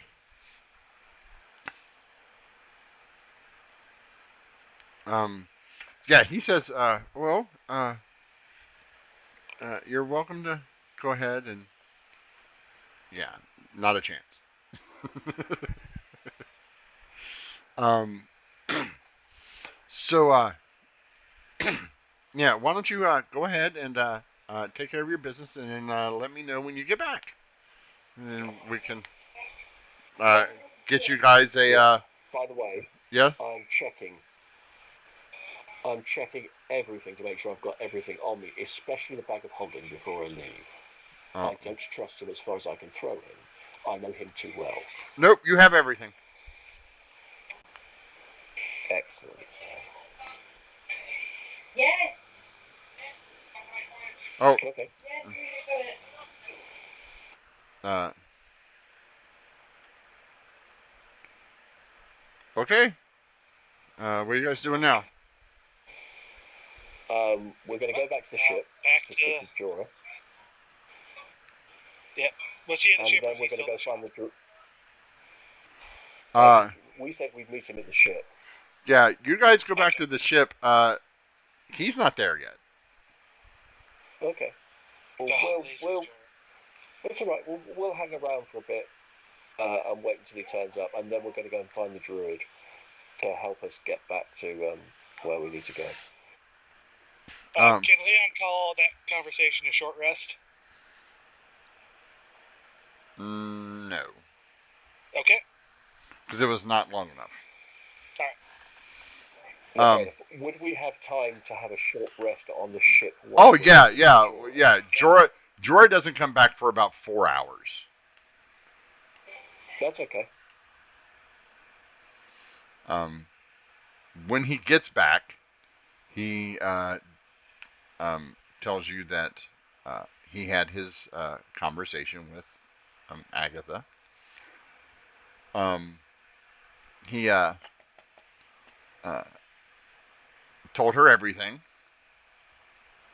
about everything, and she is currently going to be out of town. She's heading to the headquarters of the Guardians and the Guardian Project, and is going to do a sweeping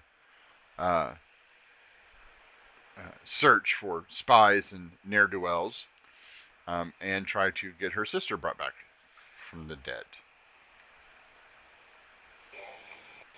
Yeah, not guilty. So she's going to do that, and he told her that you guys have a you're welcome to trade at the magic shop with a 30% discount. Ooh, nice. Thank you. That's much appreciated.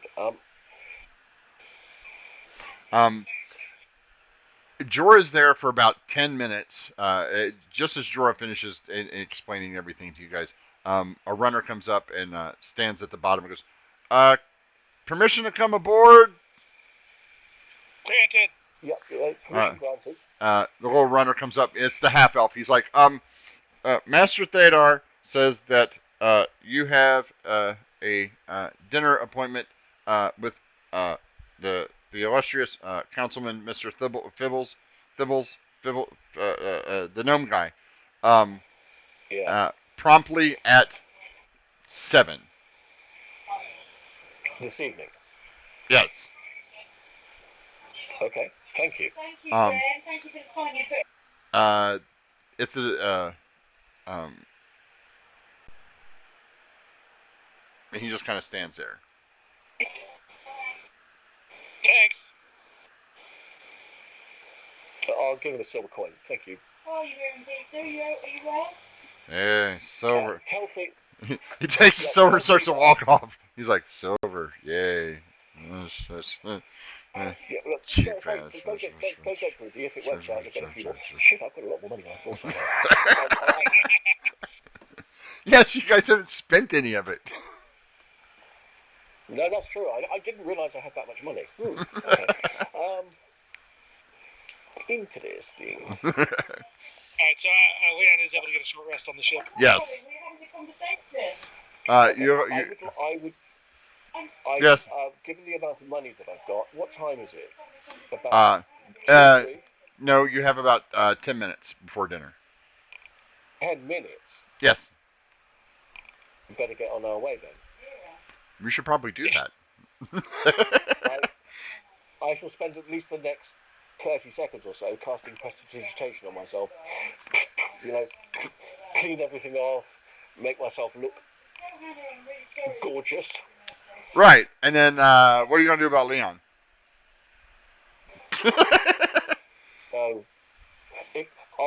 I'll prestidigitate him, but I'll turn him into a bit of a fluffball. All this. Yeah. Okay.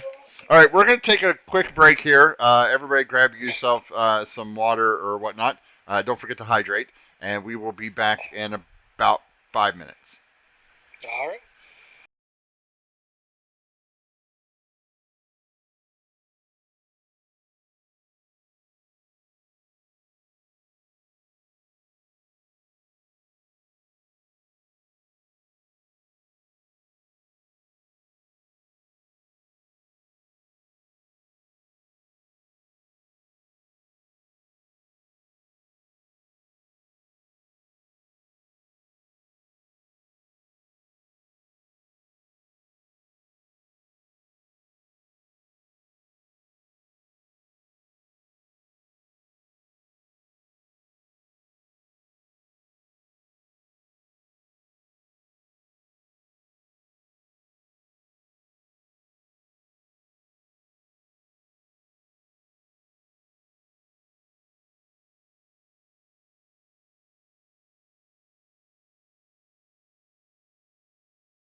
Be back, and we're back! Yay, we're back. Leon has just been poofed, clean, after his nice long rest, his nice little short rest that he took to get yeah, no more blood splatter. Although he still looks quite dangerous in the spiky armor. like, most people walking around with armor, you're like, oh, he's wearing armor, he's wearing armor. It's like, holy crap, what is that? like, not as unusual. Yeah, we do stand out in a crowd. Yeah, we're Not able to blend in. No. A lot of people are staring more at Max than you. Yeah. Because seeing a Warforged up close, I mean, they're known, but it's not like they're rare. Yeah, they're not everywhere, right? They're not like, oh look, there's a Warforged. Oh look, there's another Warforged. It's holy crap, that's a Warforged. Like, wow, So let me fix something here. All right, back to the Embry map. Bring everybody to this one. You guys are now, like I said, you guys are at the docks over here. And you need to be going to here? Is that right? Yeah, that's a long walk. Mm-hmm. Yes. Yes, it is. We'll try and make as quick time as possible. No, not there. I'm sorry, not there. Here. You guys are going here. Specifically to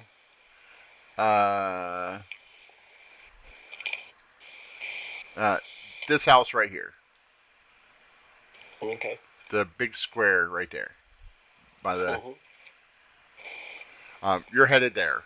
So it's not that far, but you would have liked more time to know. It would be easier if you guys had horses or a carriage of some sort. Carriage. I like that idea. Okay, mental note to self. Explore the idea of carriage. Yes, you can. There are quite a few. Yep, there are quite a few. There are a couple carriages here down by the docks for people exiting and entering the city. Excellent. I will hail a cabbie. You get an orc that pulls up and goes, "Yeah, where are you headed?" We'd like to be taken to Mr. Fibbles, the gnome gentleman's house, please. Oh, yeah, that guy. Oh, okay. He's on the council. Yeah, well, yeah, it's kind of. What's the cost? What's the cost for the ride? It's 6 silver per person. No problem. I'll have that also includes any familiars, automatons, talking luggage, or magic items that take up more than a 2 foot by 2 foot space. It's just the 4 of us, and here's 3 gold pieces. Oh, well, thank you. And it's like he sets up the stairs and opens the carriage door and helps you up, and then he gives Leon kind of a wide berth because he's all spiky and got a really big sword on his back. And then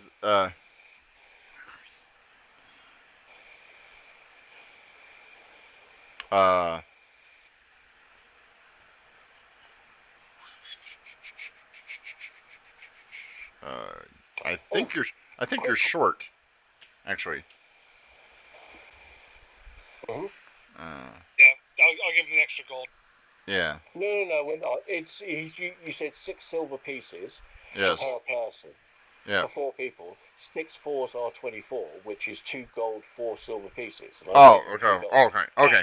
All right. Yes. Math is hard. Deliberately overpaid it. Math is hard. he um uh so as uh Jorah gets in last, he goes, so are you in a hurry or just a regular? Oh, okay, No, very we'd like to get there as swiftly as is safely possible. very well, Safety's optional. Show us the meaning of haste. very well, sir. It's because Leon tipped him an extra gold. He's like, home, James, and don't spare the horses, right? um, he's like, hold on, Pretty much. and he takes the brake off, and you hear, rah, rah, rah, and you take off at a breakneck pace. You hear people yelling, and he's like, "Get out of the way! Get out of the way! Move!" You guys kind of bump into something, kind of shakes the carriage a little bit. You arrive in what seems to be about 4 minutes. um, he pulls him to a stop. You guys kind of jerk, and somebody slams on the brakes. You're just like, oh. It is not a comfortable ride. Okay, this is not a carriage. This is carriage, right? um, the cushions are worn. There's no suspension on this thing whatsoever, right? But hey, it worked. Yes, but you got here. None the worse for wear. But you are a little, you know, uh, bounced around. Like it was not a smooth ride because Leon gave him a gold to go as fast as he could, and he did. Uh, a gold, getting tipped a gold for this guy is like, yeah, sweet. Um, he gets down off, he helps you down, and then Ember, he hands you a piece of paper. Here's your receipt, ma'am.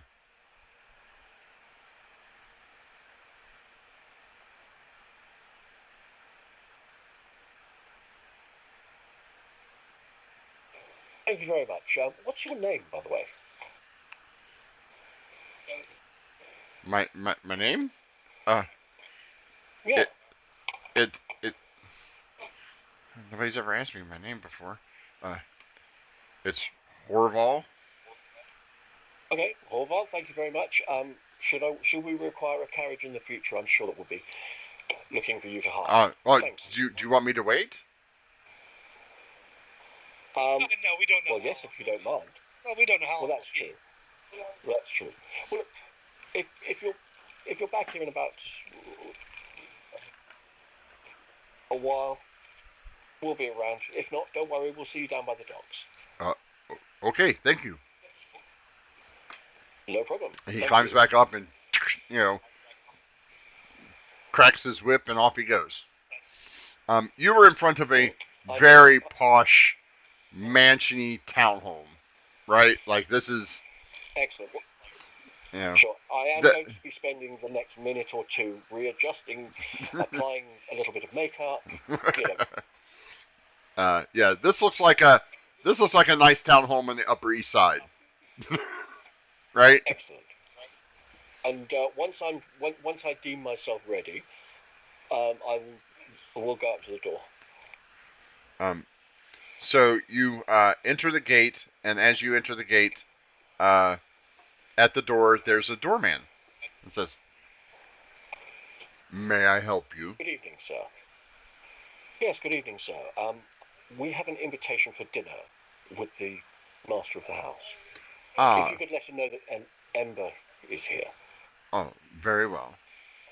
One moment, please. Thank you. He opens the door. He opens the door, motions over the butler, whispers something to him, and he goes, "Please enter." Thank you. As you, I'll follow the butler. as you step inside, there's a 7 foot tall, 400 pound. Sorry, hit the button. Oh, sorry. It's 7 foot tall, about 500 pound elephant gentleman dressed in butler attire. He says, "Please follow me."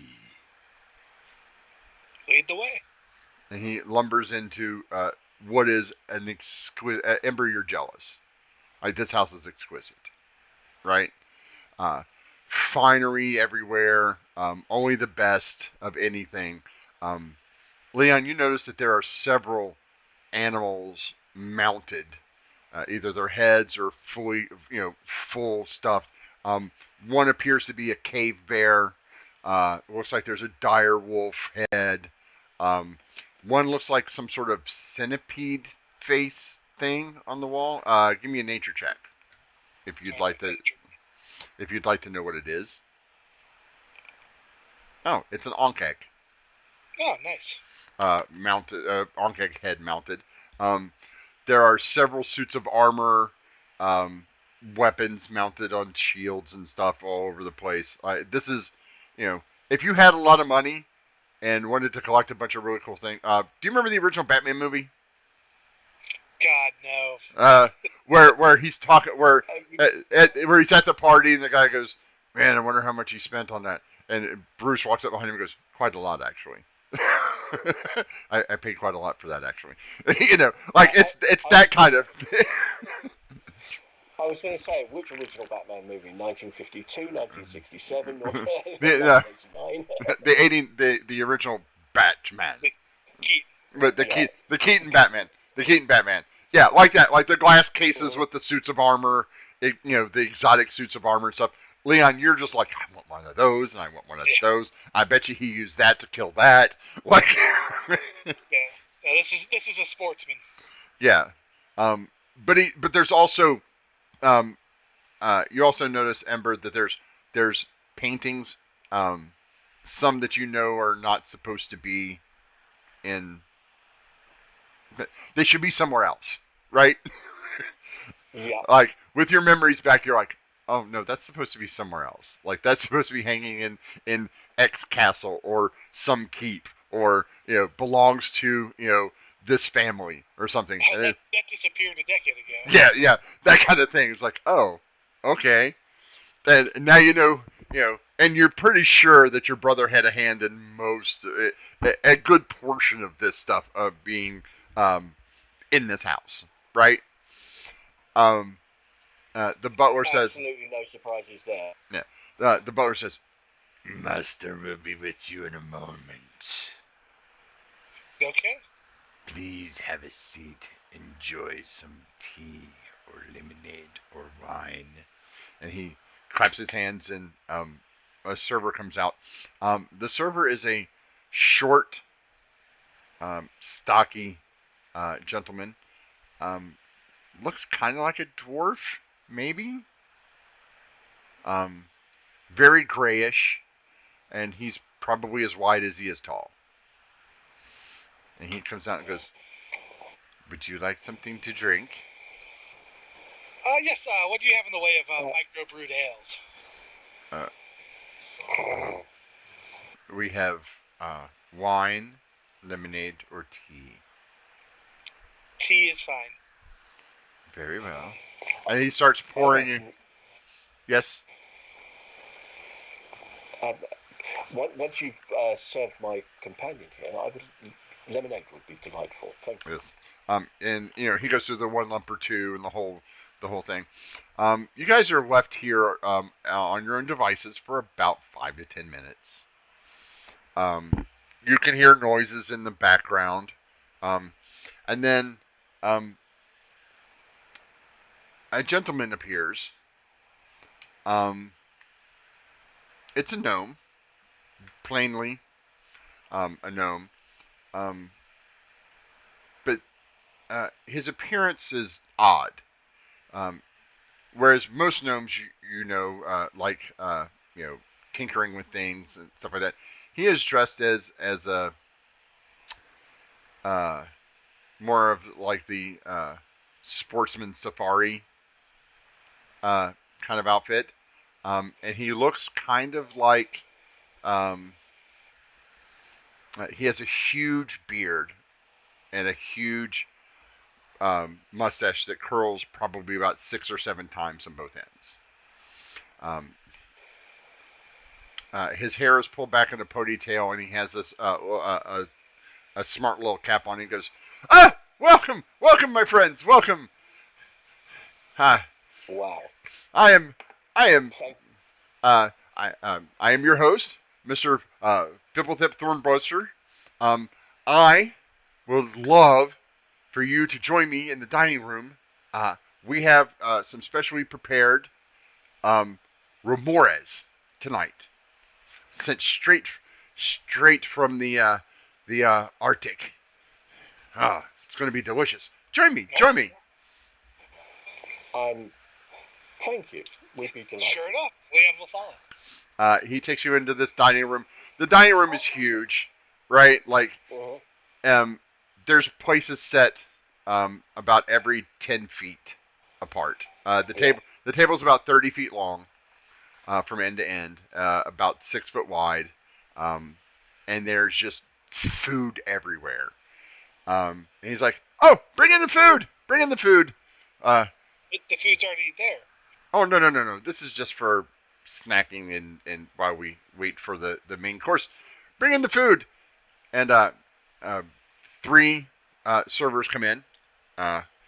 They are all appear to be elves. And they serve two males and female. And they serve you a nice salad with a bowl of soup. Burst. He's like, so, Miss Ember, your brother says that you have some business for me. We'll go. Well, my brother Theodore was let me know that you were the gentleman for whom he acquired a certain chalice. Chalice. You have to be more specific. I own a lot of things. Of course you do. And I have to say, I have been extremely impressed by the decor. Tastefully done, certainly. Oh, thank you. I just acquired this table last week. You know, it used to be sitting in the Great Hall at before I forget at Stormfire Keep. I managed to acquire it just last week. It's quite a sturdy table. Leon gives the table a shake. Oh, Leon, you know that it would, even with your strength and your sword, it would take you a while to chop through this thing. It's got to be at least 2 feet thick. Like this thing was designed back when they designed things to not break ever. Right, it's built inside the room and never leaves it. Yes, somehow he's gotten it out of the room and into his. And you know the doors weren't big enough to get this thing in here full size, right? But you don't notice any cracks in it like it was sawed in half or taken apart. It's just here. Yes. So which chalice? I have a golden chalice. I have a silver chalice. I have one that's made out of the bones of a what was it called? A boulet. Ooh. We've had boulet before. Oh, excellent. You just gotta make sure that you cook it long enough, otherwise it's too tough and too stringy if you don't marinate it just right. Oh yeah, it was quite tender. I give him a full description of the chalice. Oh, that chalice. Well, that chalice isn't for sale. I mean, that is very rare. That's very rare. No, it's reported to have been made in the Feywild, though. You know, things like that are hard to verify. Yeah, it sounds just like something somebody makes up. So, what's your interest in this chalice? However, my brother, I wish to return it to its owner. Ooh, I'm its owner. I already have it. But its previous owner, before you, sir. Oh. And I was wondering if there was anything else that I might be able to trade you for it. Oh. Well, I do have a list of things that I've been trying to get a hold of that seem to be more troublesome to get a hold of. I'm more than welcome to trade you an item on the list for the chalice. Okay, and if you would be so kind as to give me the list, Oh, sure. And he's like, I'll see what I can do about acquiring something from it for you. he claps his hands.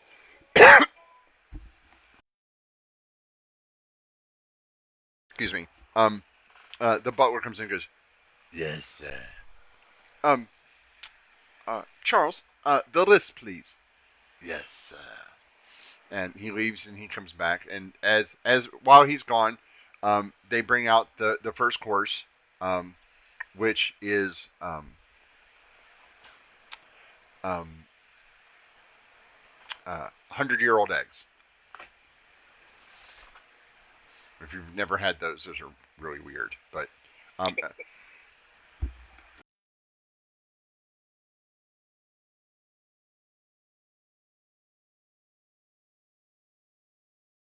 through the meal with as much grace and oh, courtesy as I possibly can. they're an acquired delicacy. It's actually a real thing. It's like they're 100-year-old eggs, 1,000-year-old eggs. I can't remember the actual. They're very weird. They're, I think they're pickled or put in a. I think they're buried or something like that. Kind of like kimchi. Um, something to that effect. Um, What? um, uh, so they bring that out. These eggs are huge. Like these eggs are like softball sized. Like slightly bigger than an ostrich egg. Yep. And he's like, the list master. And he gives me it's like, so you can copy this down. This is the one that I have. But this is the list, and he passes it over to you. Ember, this list is probably about 30 items long. As you scan over it, as you scan over it, oh, push the button. As you scan over it, give me an intelligence check, please.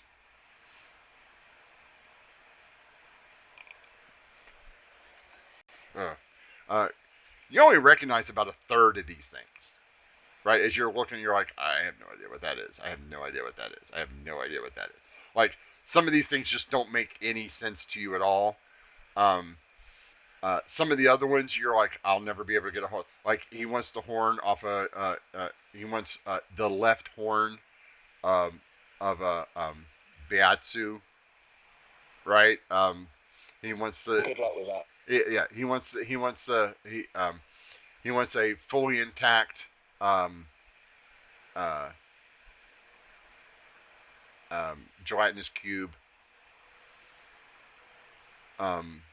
But things like that, like things that only a guy with too much money and too much time on his hands is going to ask for. Um, Several of them you think you might be able to get a hold of, right?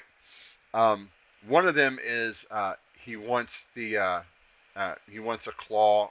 He wants a claw from a dragon. Um, he wants a book um, of uh, uh, it's basically a sorceress compendium kind of thing. All right. And he wants a carbuncle. And You know. um, Yeah. and he wants the uh, uh, one of the items uh, uh, that you do recognize is supposed to be it's a legendary item known as the Hammer of the Frost King.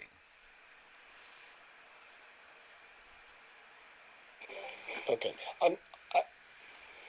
Excuse me, but is it possible that we could have a copy of the list? I wouldn't want to miss anything if there's a possibility of acquiring it. Oh, sure. I can have someone scribe it down if, um, sure. So he claps his That hands would be like, most kind. please make a list. Very well. Please make a copy of this for her. Very well. And he goes off. The main course is brought out, and it is, um, Mm-hmm. brought out on one of the largest trays you've ever seen. It's set down. It appears to be about 5 feet long. Um, and it is it looks like the spine of some sort of reptilian, the a middle section of some sort of reptilian creature, um, uh, blue and red. It's been cut open. It looks kind of like they would a lobster. He's like, yes, dig in, and he has he has you served. This is fresh remores. It was shipped in yesterday.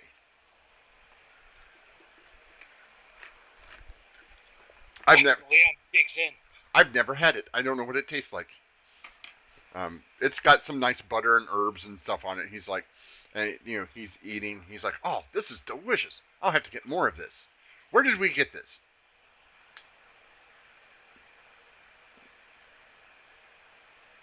And the butler just kind of stares at him for a second and goes, the twins, sir.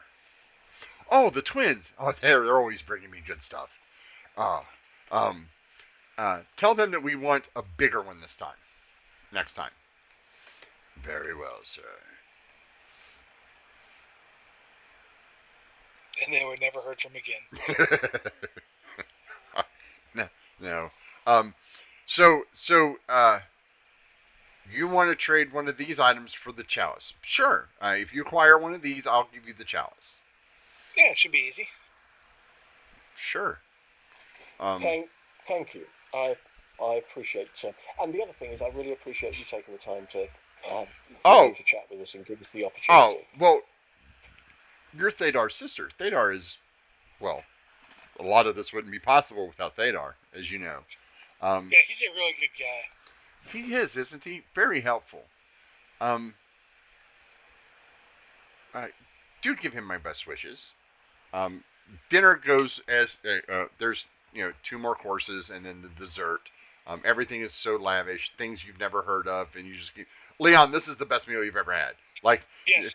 you're like, I wonder if I can take the rest of that remorse with me. As the butler walks by, I will tug a sleeve and inquire about a doggy bag. Yes, sir. Thumbs up. Thank you. He's like, oh, this has been wonderful. I don't get new guests. By the way, I would be willing to trade you the chalice for your warforged over there. As Max has been politely sitting at the far end of the table, not eating all of this food. Or they're still putting food in front of him every Yes, yes. They come in, they put it in front of him, they stare at him, they walk away, they come back, they take the food away from him, they put more food in front of him, they stare at him for a minute.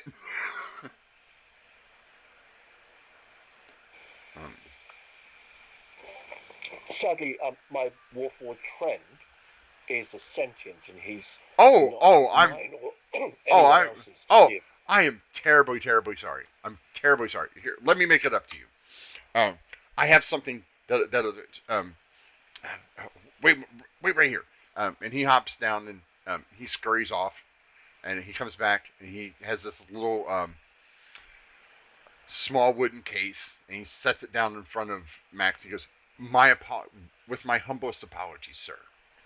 And Max kind of looks at him and goes, I was not offended. Well, yes, but I did offend you. I feel bad, so a token of my appreciation. I did not know you were sentient. I've only heard of warforged as being the ones that are found that are defunct or inoperable or just pieces. You're the first one I've ever seen that's fully intact and cognizant. You deserve this. And Max looks at him and says, "Very well." And he opens up the box, and you see what appears to be a um, like a gyro, like a dark blue gem with uh, six uh, two. So there's two metal poles that run through it, you know, bilaterally, right? One top to bottom and one left to right, and each of those has three rings attached to it that spin, right, like a gyroscope. Um, I acquired this many years ago. Max looks at it and goes, "This is a core. Where did you acquire this?" I uh, Thadar managed to find it for me. Um, it was found in an excavation site out in the vast. Uh, they were looking for remnants of the civilization that used to be there, and happened to find this. Um, we were sure it was some sort of mechanism for a warforge, but we weren't sure what it is. You say it's a core? Yes, this is the powering mechanism for a warforged. But this design is not known to me. Thank you. And he closes the box up, closes it, sets it down inside his satchel, and kind of has this. He seems more disassociative than he normally is. As he's distracted, Leon reaches over and slides his plate over to Leon. He doesn't stop it. Leon doesn't need to do that. They have been heaping food on as fast as you can eat it. Like, okay. Your plate has never been, like, your plate becomes clean, and then somebody appears to cut you more of whatever it is that you've been feasting on at the moment. I'm eating sparingly, as usual. I have my svelte figure to maintain. Oh, I totally understand. A beautiful woman as yourself should never overindulge. I, however, being a gnome with an incredible metabolism, I seem to be able to eat a lot and not to gain any weight. Good genes, I guess. So the rest of the dinner goes uneventful unless you guys want to have more conversation with him. I think Leon's just interested in the food. Yeah. Idle chit chat. Yeah, idle chit chat. I will get with Manam about what kind of questions, if any, that Manam has.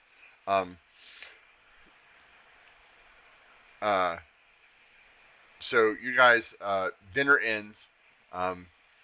You have a spot of coffee or tea afterwards as he takes you through his menagerie of live animals. There's a displacer beast. There is a flump. He has a flump? Yeah, he has a flump. He has a grell. Unfortunately, kind of like most reptiles, when people say I have one, you can't really make it out because it's super camouflage. So Leon, if you would like to make perception checks to see the grell, you can. 21.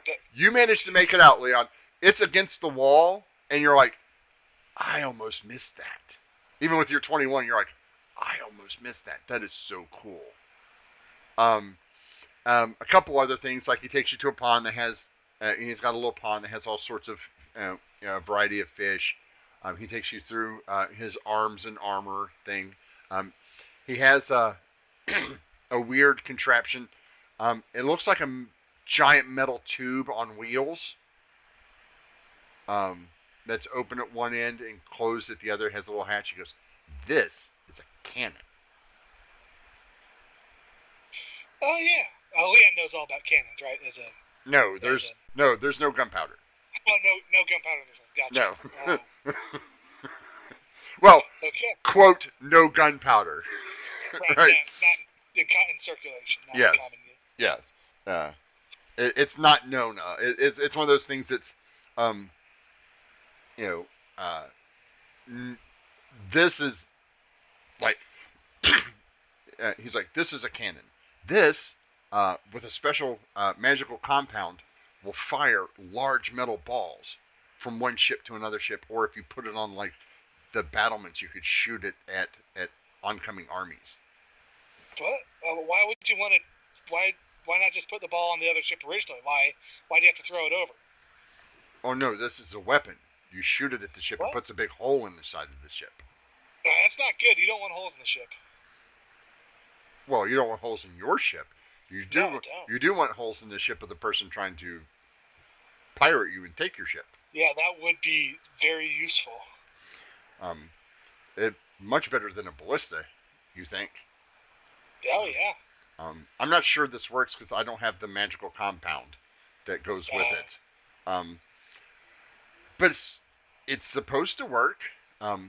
That's another thing. If you could find that, I'd really like that because I'd really want to test this out.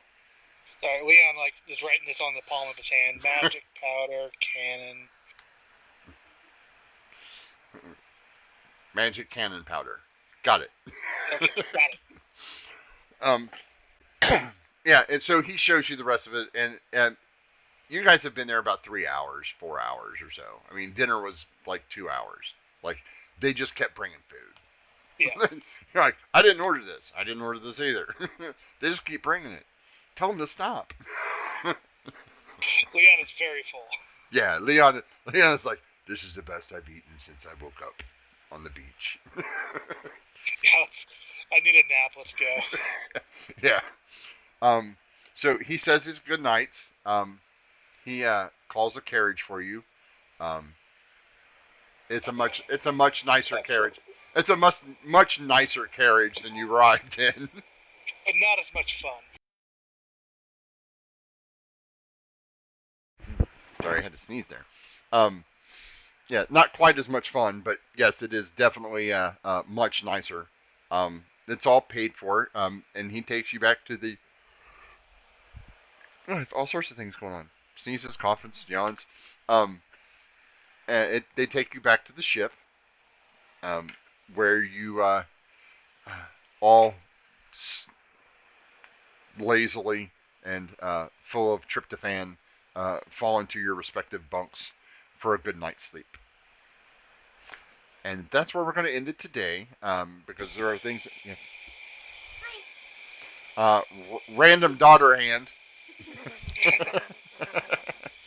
Go on. Oh, Sai, the button. That's not him. It's not me. Not me.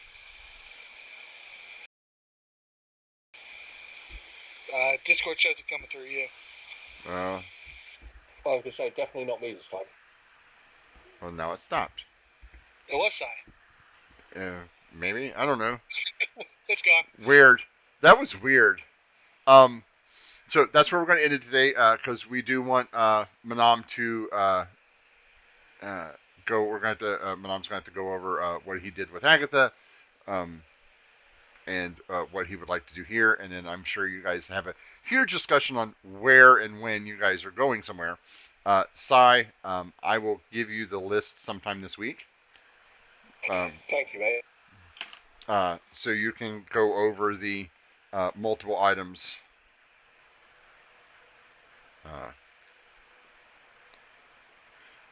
Make myself a note just in case.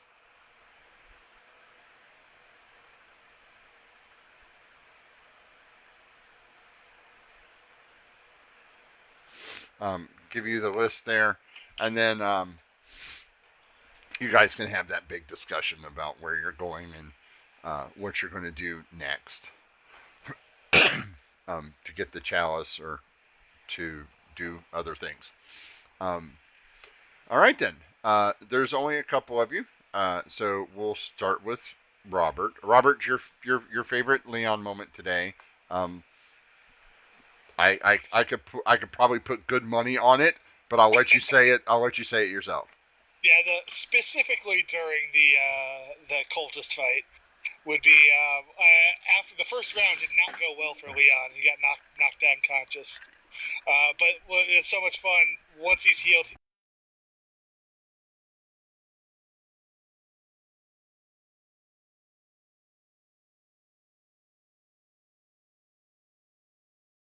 Sai, your favorite Leon moment? Yeah, of course it must be there's a trapped door here. Let me set it off and then leap into the middle of a bunch of armed people. What could possibly go wrong? Right? Nothing, apparently. Nothing, yeah. There were no lasting side effects. Died. That was, well, way off. Yeah. You were one death save away. Yeah. One.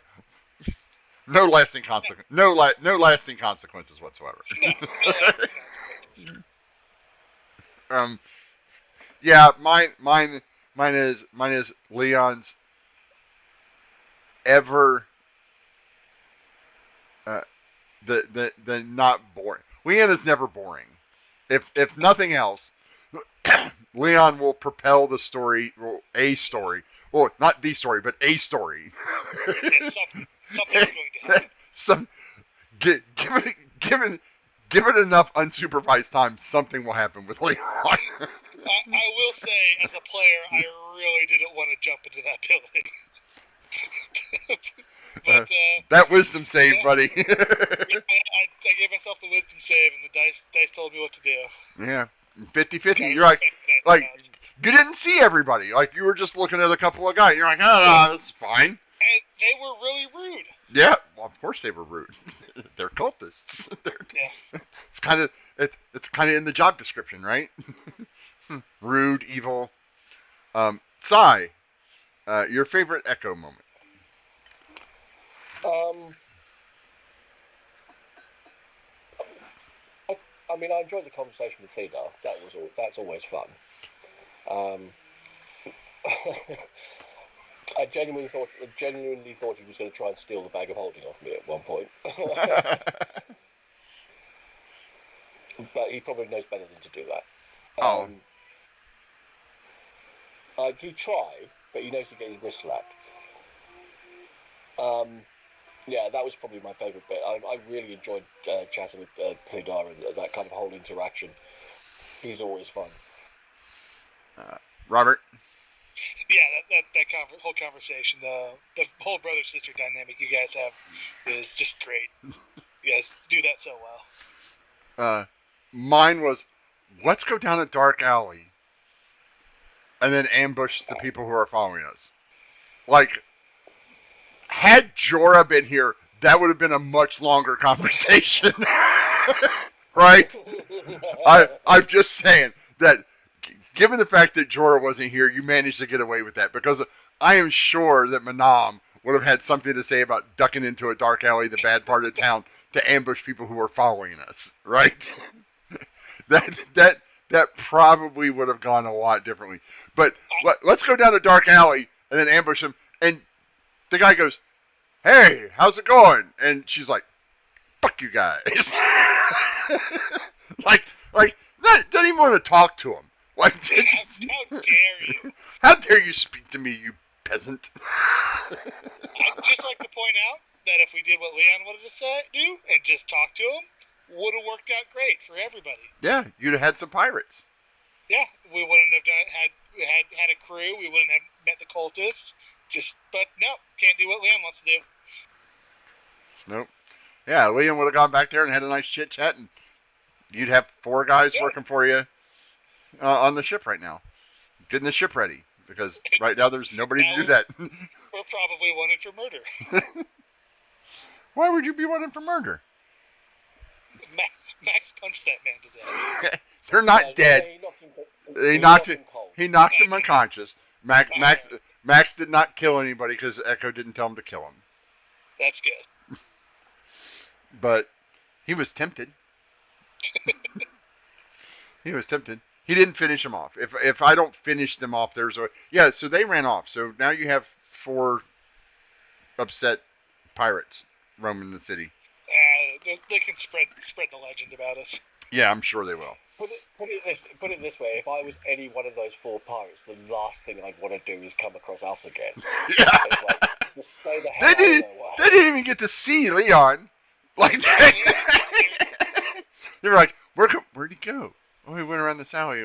Maybe he's got some business, and we'll go around. You know, they think they're okay in the bad part of town because they're freaking pirates, right? Like, yeah, they are the bad part of town. So, Robert, your favorite DM NPC story thing? I'm curious to find out what Theodore pulled over on this, because his attitude shifted violently at the end of that conversation. He was suddenly on board with us because he discovered something. I'm curious to find out what that is. Who, me? Ah. Yeah. No, he's definitely playing a long game somewhere. There's no question about that whatsoever. That whole conversation, he was just indignant with you, yelling at you, just complaining, and then all of a sudden it just flopped. It just switched, and he was all on board to help us out. Yeah. Yeah, because I think he thinks you can get something out of it. Oh. And it means getting rid of Mom. And if I can get Mom off his back permanently, that would be a huge win for him. Yeah. Well, he's more worried about who than Mom. Like Mom is actually yeah. So Sai, your favorite DM NPC plot moment? Yeah, I mean, I have to say it's the interaction with Fedar. I love those conversations. They're so much fun. I do personally enjoy doing the NPCs a lot. I little pat on my own back here. I think I've gotten much better over the course of the campaign itself for making them more enjoyable. Um, I just enjoy it when you guys like having NPCs, regardless of whether you like them or hate them, whether they be goblins or dwarves or your brother or somebody else. It's We haven't checked in on Mayor Carl in a while. You haven't. And we're not going to. Not for a very, very long time. You say so. Leon's almost out of that stuff. He's been using. I did leave that behind. I think once I got my memories back, that I enjoyed craft beers. Yeah, but you still have some on the ship. You left a bunch on the ship when you guys left the ship. I had two, I think.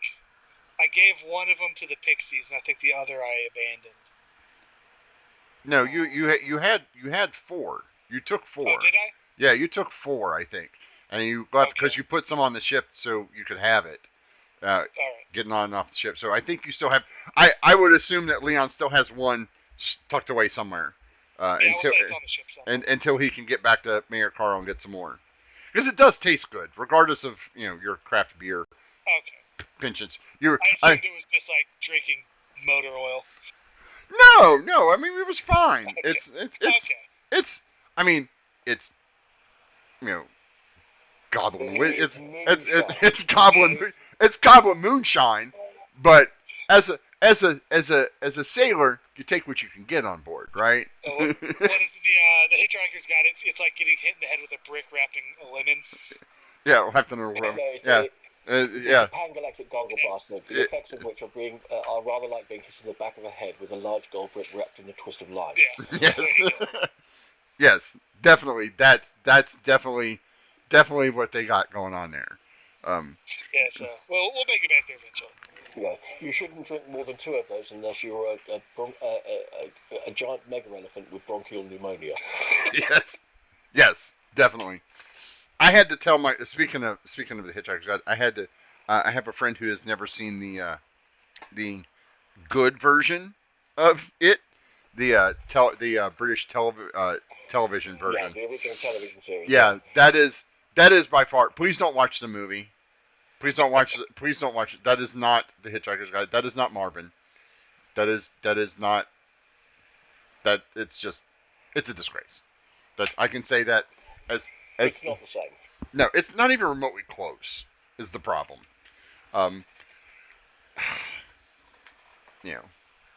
Arthur Dent is, yeah. Watch the British television miniseries. That you will get exactly what you expect. I have read all 5 books in the trilogy. So Yeah, my favorite one of those is So Long and Thanks for All the Fish, which I think is the 4th book, which says this is the 4th book in the increasingly unlikely to entitled yeah, Hitchhiker's Guide to the Galaxy trilogy. yeah. My actual favorite of the series is actually Restaurant at the End of the Universe. That's that's that's my favorite Yeah. one. That's my favorite one. Um, but yes, if you haven't read The Hitchhiker's Guide to the Galaxy, please read them in order. Please read all of them. Um, Zaphod Takes a Break is okay, but not great. Um, but yeah, uh, the rest of them are really just Definitely worth a read. yes. And if you can, if you haven't watched the series, watch Good Omens. Great adaptation of a phenomenal book. Um, uh, again, uh, Terry Pratchett is quite possibly one of the funniest writers ever. Um, I always thought of Terry Pratchett as being the Douglas Adams of fantasy.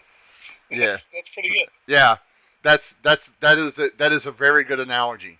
Um, yeah, because not only do you get D&D here, you also get good sci-fi and good book recommendations. If you like Hell D&D, yeah. if you like fantasy, sword and sorcery books, the original Krondor series is quite possibly phenomenal. Uh, it, it is fantastic. Um, one of the first role playing games made from a book, Battle for Krondor. Uh, uh, Still kind of holds up. I mean, the story still holds up. Um, the my favorite for those is my favorite series of that series is the Demon Queen series. Um, 4 books that will just you just don't want to put down. It's kind of like the Crystal Shard trilogy for Forgotten Realms. Like that's where we get Dritz and Wolfgar and Brunor and that all that good stuff. And you get to see all of that interaction. Another great set of D&D books. If you R.A. Salvatore, one of the best writers for fantasy, I think, ever. To be honest, I mean, you know, I could probably name about 50 other books. I have to say, there's one other series that isn't as popular and not as well known, as far as I'm aware, but is by far one of the best pieces of series of fantasies I've ever read. And it's the first and second trilogies of the Chronicles of Thomas Covenant the Unbeliever by Stephen Donaldson. oh yeah, definitely a good series. Definitely a good series. Mm.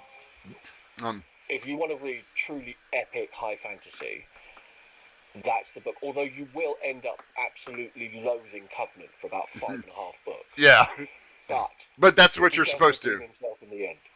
But You're you're supposed to. He is a yeah complete dick. yeah you're supposed to. That's kind of like Cro-Mash.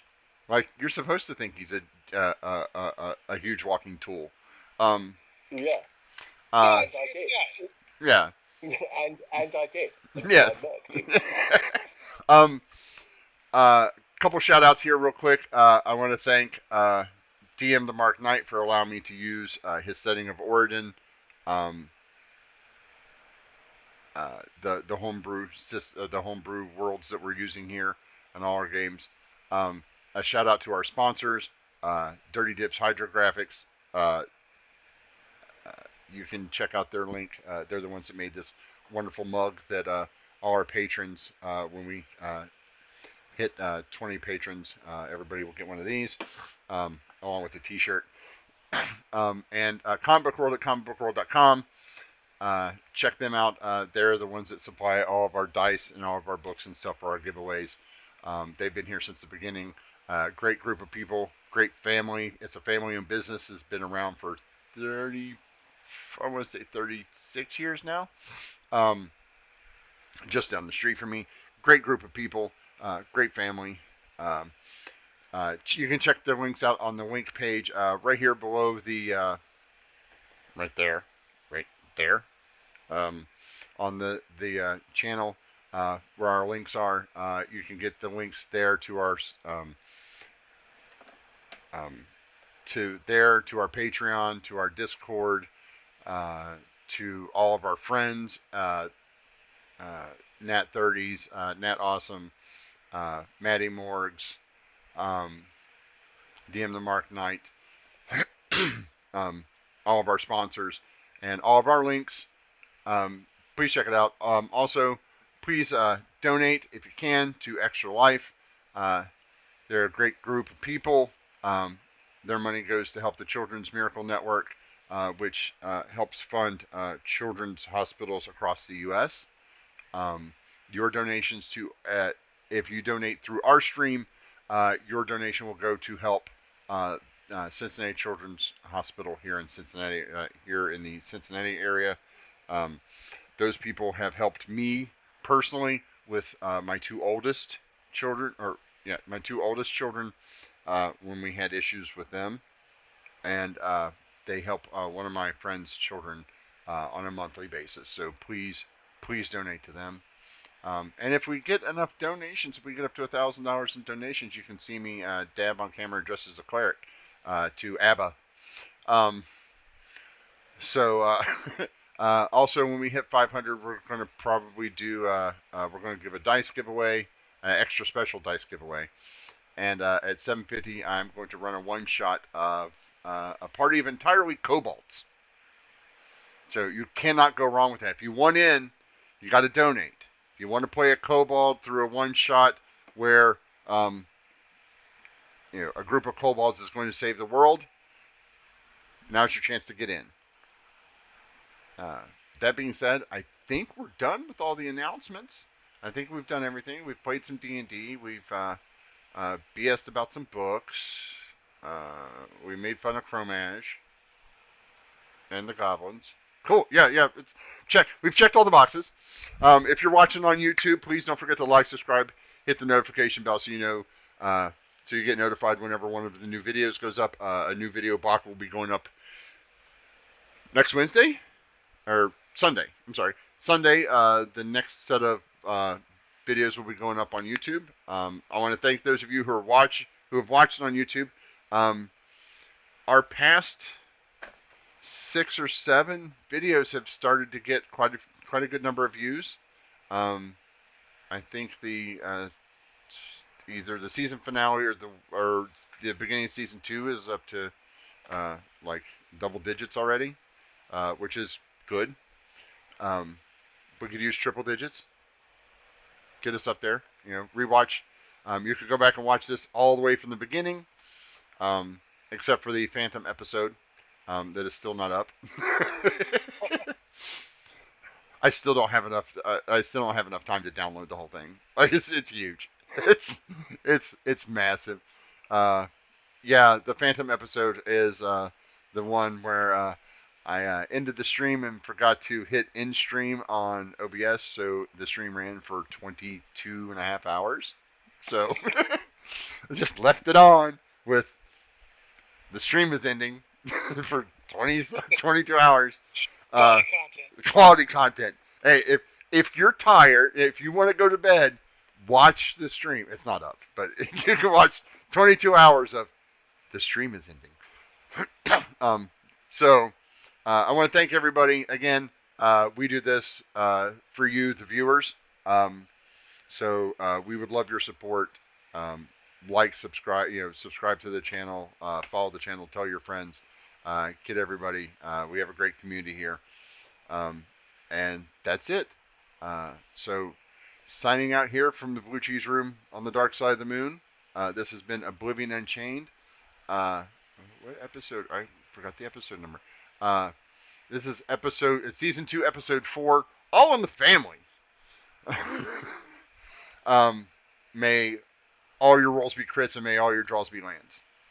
Everybody be safe, take care of each other, and good night.